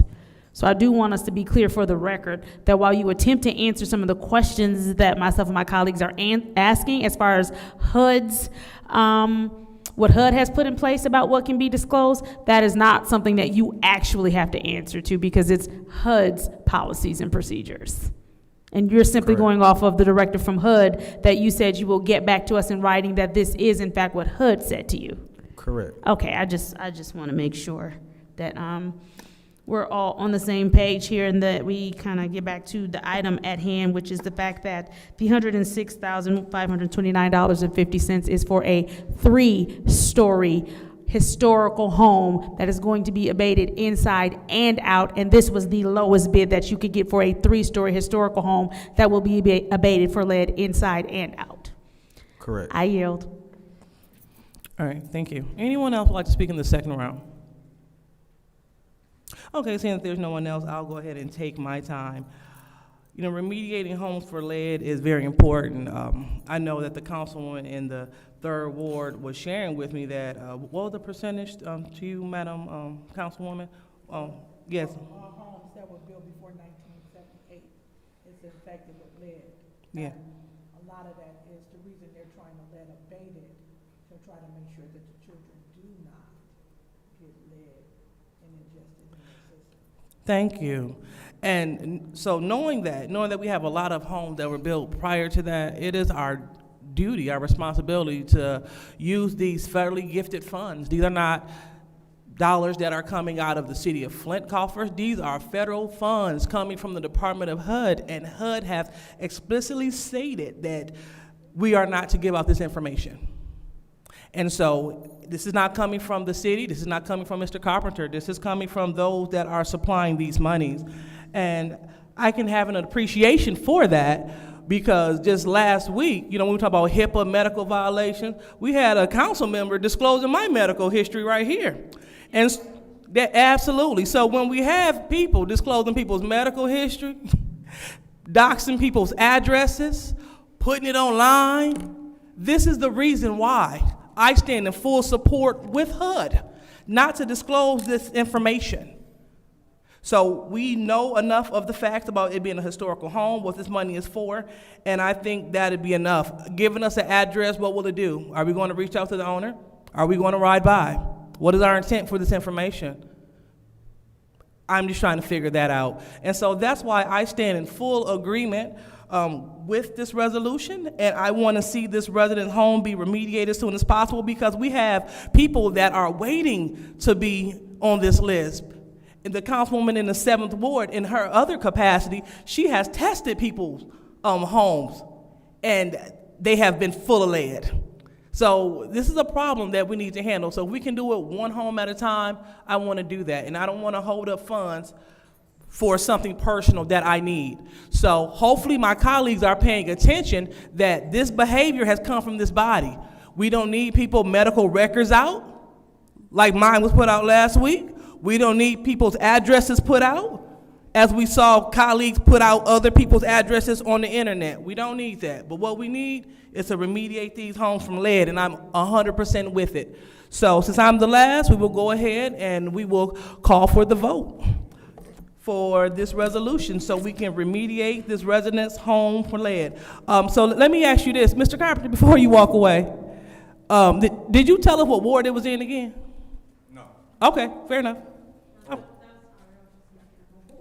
Oh, okay. Got it. Thank you. Yep. All right. Go ahead, Madam Clerk. Call for the vote. Dr. Lewis? Yes. Ms. Johnson? Yes. Ms. Priestley? Yes. Ms. Winfrey Carter is not in. Ms. Burns is not in. Ms. Mashat? Yes. Mr. Pfeiffer? No. Mr. Jarrett? No. Mr. Alamin is not in. The vote is 4 yes, 2 no. The vote is 4 yes, 2 no. This resolution fails to leave, Madam Chair. council. Go ahead. I make a motion to send 250299 back to finance. All right, there's a motion to send this resolution to finance, supported by the councilwoman in the 7th Ward. Second, fourth. That was fourth. Fourth. Okay, sorry. Supported by councilwoman in the 4th Ward. And this is to send this resolution to finance. Go ahead, roll call, Madam Clerk. Ms. Johnson? Yes. Ms. Priestley? Yes. Ms. Winfrey Carter is absent. Ms. Burns is absent. Ms. Mashat? No. Mr. Pfeiffer? Yes. Mr. Jarrett? Yes. Mr. Alamin is absent. Dr. Lewis? No. The vote is 4 yes, 2 no. The vote is 4 yes, 2 no. So now we move on to the next resolution. It is Resolution 250336, propose money for the Eric B. Mays Senior Community Service Center. What's the pleasure of the body? Go ahead, Councilwoman 7th Ward. I make a motion that we approve this resolution. I motion that we approve. Any support? Madam Chair. Yes. I second that motion. All right, Ms. Priestley, second that motion. Any discussion in the first round? Yep. Madam Chair. All right, go ahead, Mr. Pfeiffer. I will not be supporting this today as we have not received a budget yet. I would like to know how much of the city's budget this is planned to take beyond these dollars.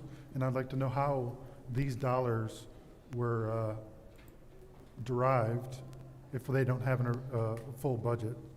So at this time, Mr. Moore is coming up. I'd like to hear what he has to say. Madam Chair, through you to Mr. Moore. Mm-hmm.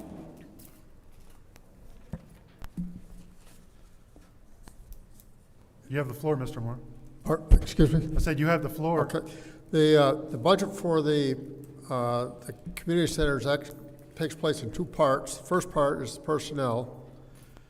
And personnel, last time I underestimated, I only gave you the salary numbers for that, but the total amount for the salaries, benefits, pension, everything included is $213,800. And then we have $26,000, which was for the utilities and supplies. Most of that's utilities. Mr. Moore, do you have this in writing? I have a quick sheet that I can provide you if you're interested. Is that something that the clerk can copy? I would think so. Madam Chair, can we take a 2-minute recess to get copies of this? Yeah, absolutely. So we will take a 7-minute recess without objection. 7? Yeah, it's 7 is like number completion. The motion was for 2. I didn't make. 2.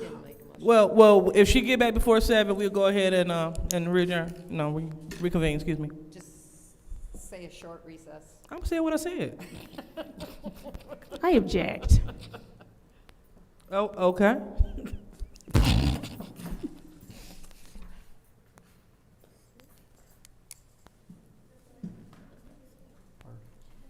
Madam Chair. Okay, fine. Forget it. Never mind.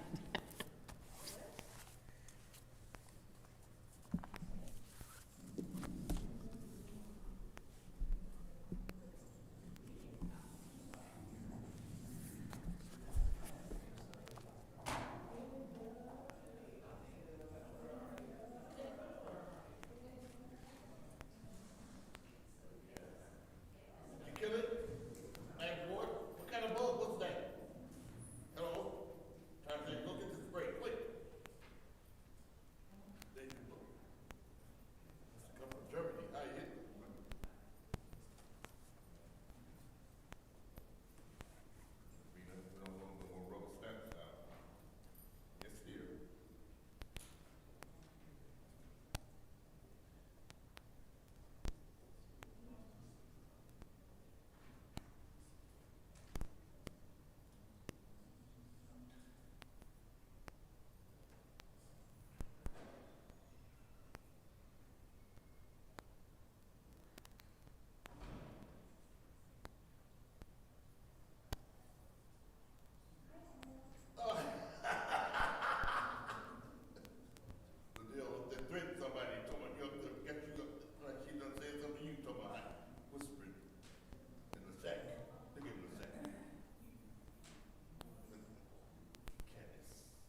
righty.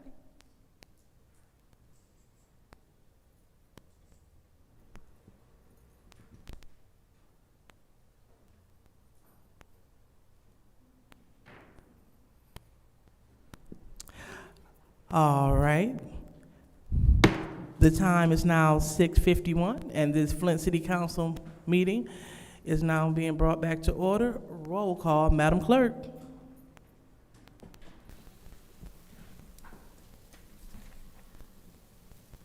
Mr. Alamin is absent.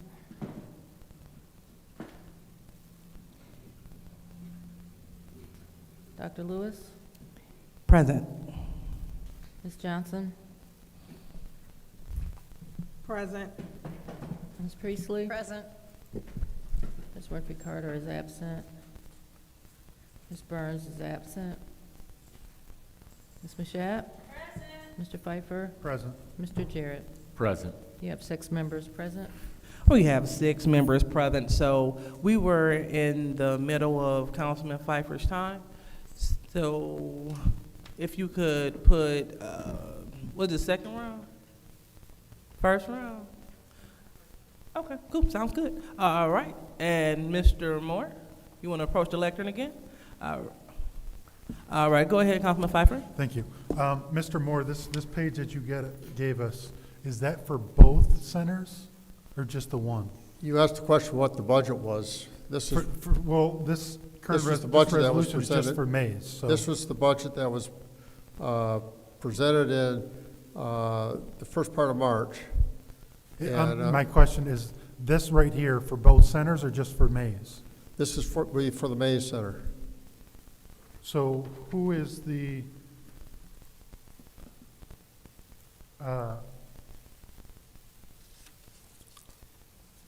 so $239,000 in wages for the Mays Center? Correct. Who is leading the other center? I thought Ms. Wiggins was over both. She is over both. So wouldn't this be for both? The question was, what was the budget that we, and this is the budget that we presented. If we did not, when the budget was prepared last spring, the other center was not included in that budget. This is the only part that was prepared.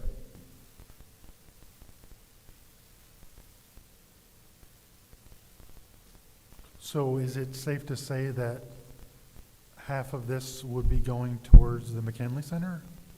That would be fair, yes. Okay, that's my point. So obviously outside of the utilities, if this was budgeted for only one center, obviously utilities would not be The included for utilities both? were not included, we didn't include anything for the other center, because at that point, when we prepared the budget, that wasn't. So when you prepared the budget, you prepared the budget of $415,000 for the community center? When we prepared the budget for the community centers, we had $213,000 for salaries and $26,000 for utilities and supplies. So, but if you add that up and add it on to what we're asking the county for, it's $415. Oh, yes, if you're doing that, yes. We're looking for additional dollars to help fund that. Right, so other than splitting Mrs. Wiggins' salary,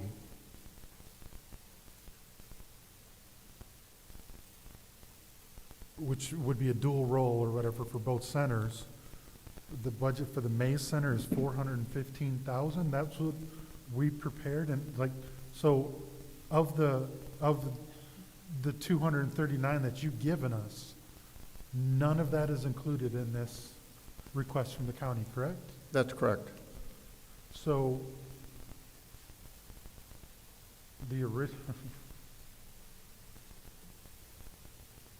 So how did we come up with?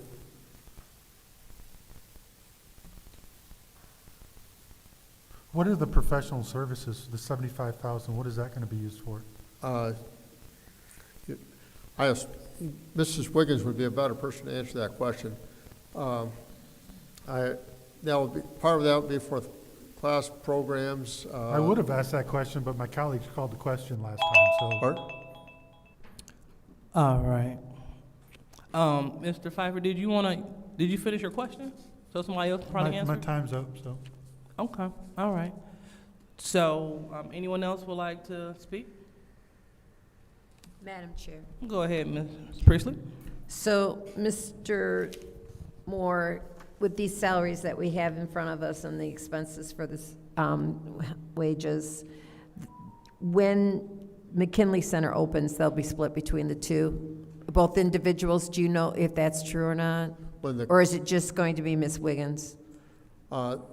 There will be, from what I understand, both individuals will be working at both centers. Both centers. So at this point, though, McKinley is not open, so all the expenses are going to the May Center. That's correct. And since we're only talking about the May Center anyways, at this point, to apply for the funding, I can understand that. Okay, so that was my question. I just wanted to clarify that this is only for the one center now, but when they open, there may be, I would assume that if I'm not going to assume, I'm hoping that if we open the McKinley Center, that an employee would also be added to be able to split, so that there would be somebody at both centers.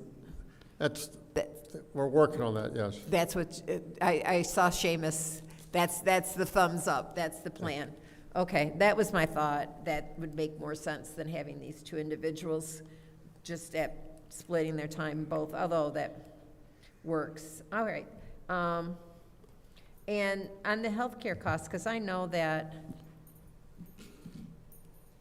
Ms. Wiggins' husband is also employed by this, by this facility, that we might not need this.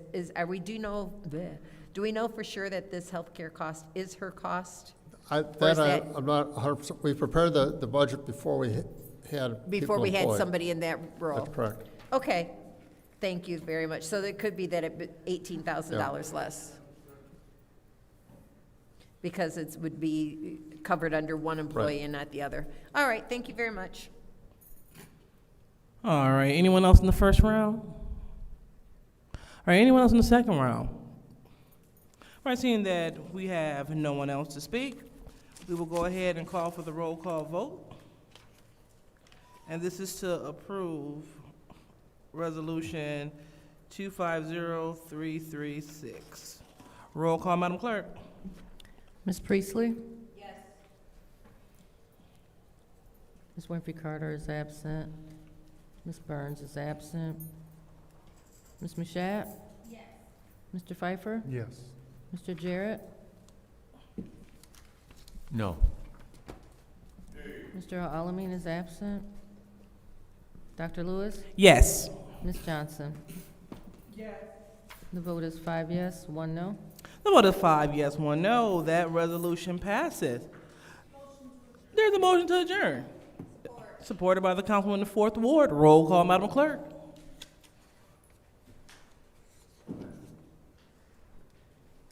Ms. Mashat? Yes.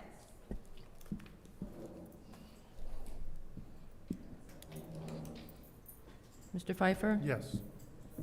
Mr. Jarrett? Yes. Dr. Lewis? Yes. Ms. Johnson? Yes. Ms. Priestley? Yes. The vote is 6 yes, 0 no.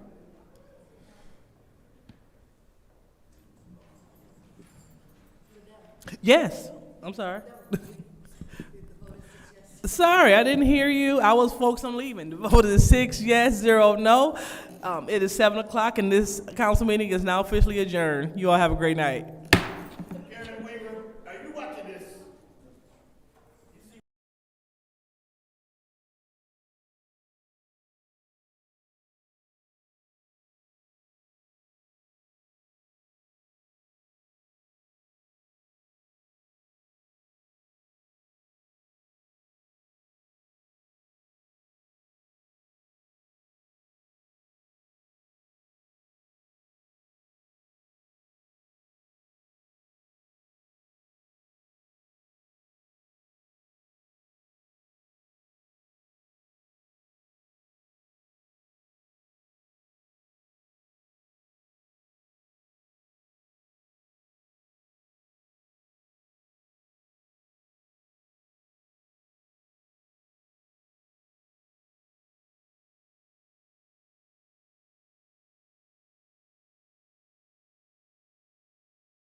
Thanks very much for joining me. You know, in the midst of these unprecedented and crazy times, government shutdown, Trump's devastation of healthcare in America, climate change, the move toward authoritarianism, the horrific war in Gaza, the growth of oligarchy, etc., etc., etc. I want to take a few minutes talking about another issue of enormous consequence that just doesn't get the kind of attention I think it deserves. Everybody agrees that artificial intelligence, AI, and robotics are going to have a transformative impact on our country and the world. There is very little disagreement about that.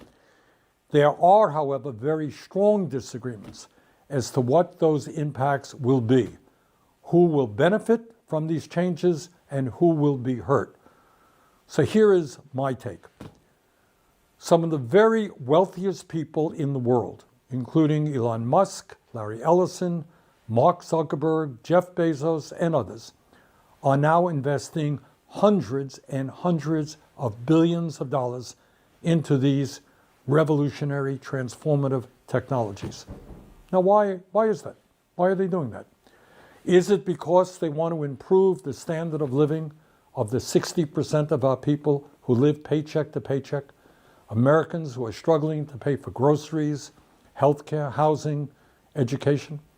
Maybe. Maybe they are staying up nights worrying about the working families of America. But I doubt it. I think it's because investing in AI and robotics will increase their already incredible wealth and power exponentially. Among other impacts, the artificial intelligence and robotics being developed by these multi-billionaires will allow corporate America to wipe out tens of millions of decent-paying jobs, cut labor costs, and boost profits. The result? The wealthiest people in the world will get even richer while working families lose their jobs and their income. And unless we act, here is, in my view, I don't claim to have all the answers, but in my view, this is what is likely to happen in the next 10 years. Now, as a member of Congress who vigorously opposed the disastrous trade agreements that decimated communities throughout this country, I, like most Americans, want to see manufacturing rebuilt in the United States of America. But let us be clear. New factories won't mean much for working people if the jobs are done by robots instead of human beings. Elon Musk has said he wants Tesla to build millions of robots. And what will these robots do? Well, obviously, they will replace the men and women working in our factories, warehouses, and in restaurants and in other areas. That means millions of good jobs could disappear. It's not very complicated. And of course, it's not just Musk. Amazon, owned by Jeff Bezos, has already laid off 27,000 workers since 2022. The company now has more than 1 million robots working in its warehouses, and soon these robots will outnumber human workers in Amazon facilities. In 2016, Foxconn, the massive manufacturing contractor for companies like Apple and Google, replaced 60,000 workers in a single huge factory in China with robots. Now, the company is planning fully automated factories. And just a few months ago, Foxconn CEO Young Liu predicted that artificial intelligence will make it unnecessary for large corporations to outsource jobs to low-wage countries. You know why? Because robots will be doing most of the manufacturing work. However, it is not just manufacturing jobs at risk. Most of us want to see the United States develop a strong, clean, and efficient transportation system, including the production of millions of new cars, buses, and trucks. But if Musk and others get their way, those vehicles won't be operated by truck drivers, bus drivers, or taxi drivers. They will be driverless vehicles. Millions of jobs in transportation will be eliminated. This is not science fiction. It's already happening.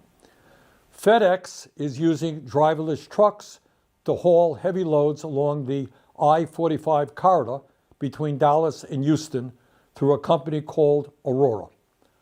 Walmart is using autonomous trucks for short-haul deliveries in Arkansas through a company called Gatik.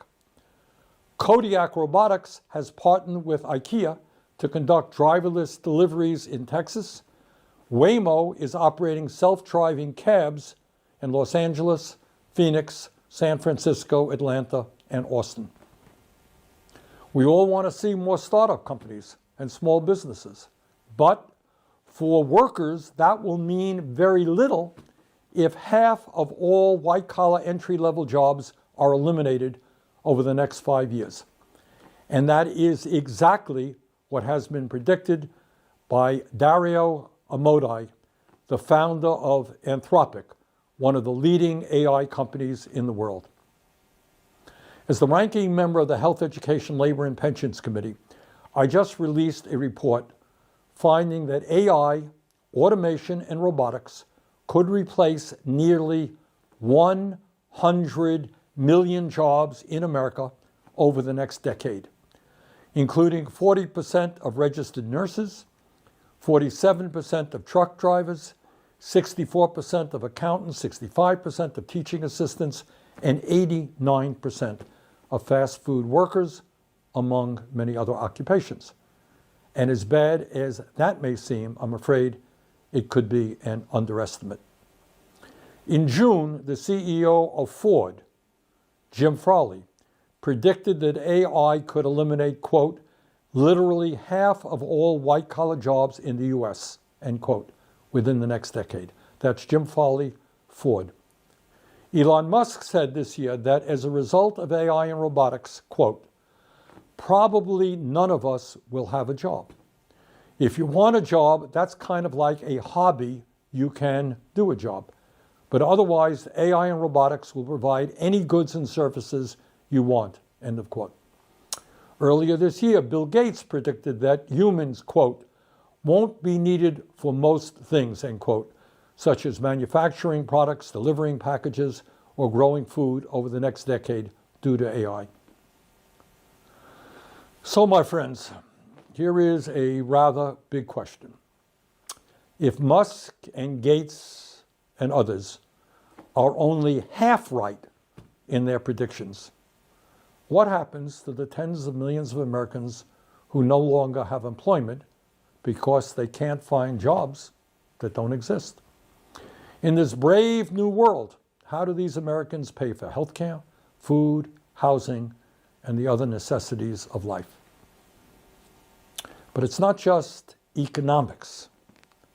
Work, whether being a janitor or a brain surgeon, is an integral part of being a human being. The vast majority of people want to be productive members of society and contribute to their communities. What happens when that vital aspect of human existence is removed from our lives? Further, and now we get into some pretty deep stuff, the rapid developments in AI will likely have a profoundly dehumanizing impact on all of us.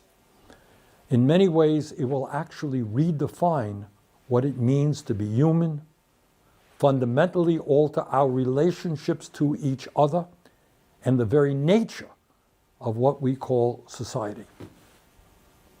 Can AI and robotics be of help to us in many ways? Absolutely. I believe they can. I am not a Luddite.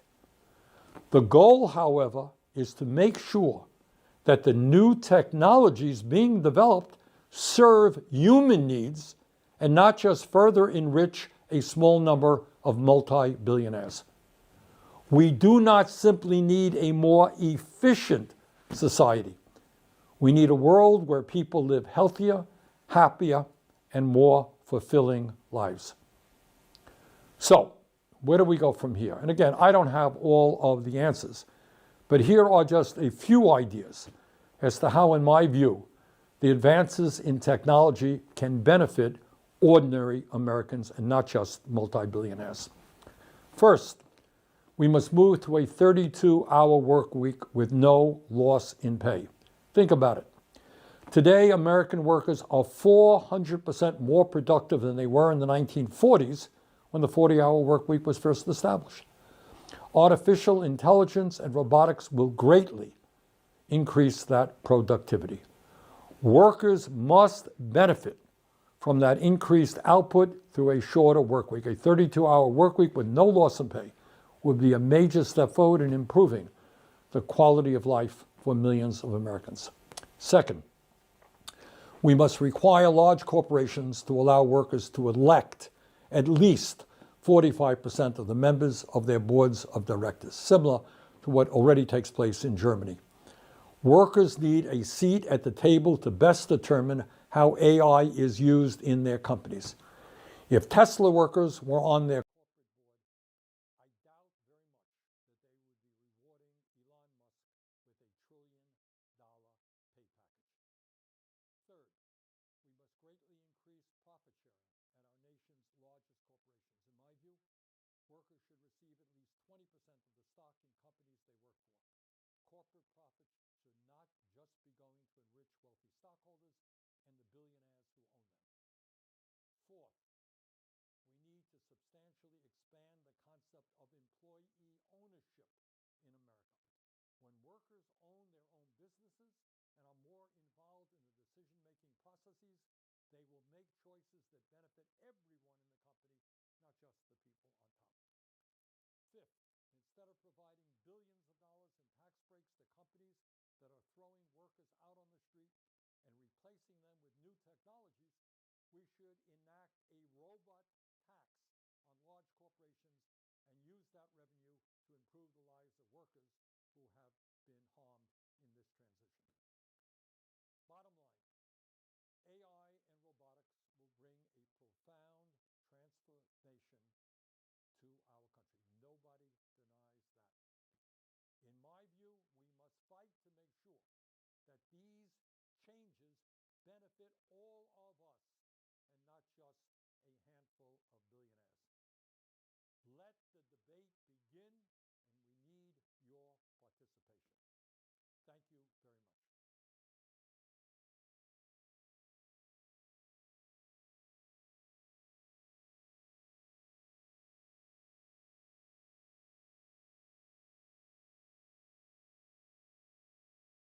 The question that we now have to address is how we keep the government open and serve the needs of the American people.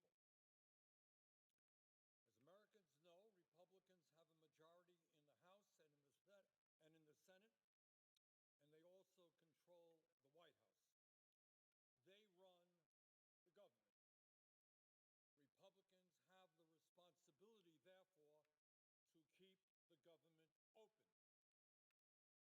My understanding is that there will be a vote tomorrow on a continuing resolution to fund the government until November 20th,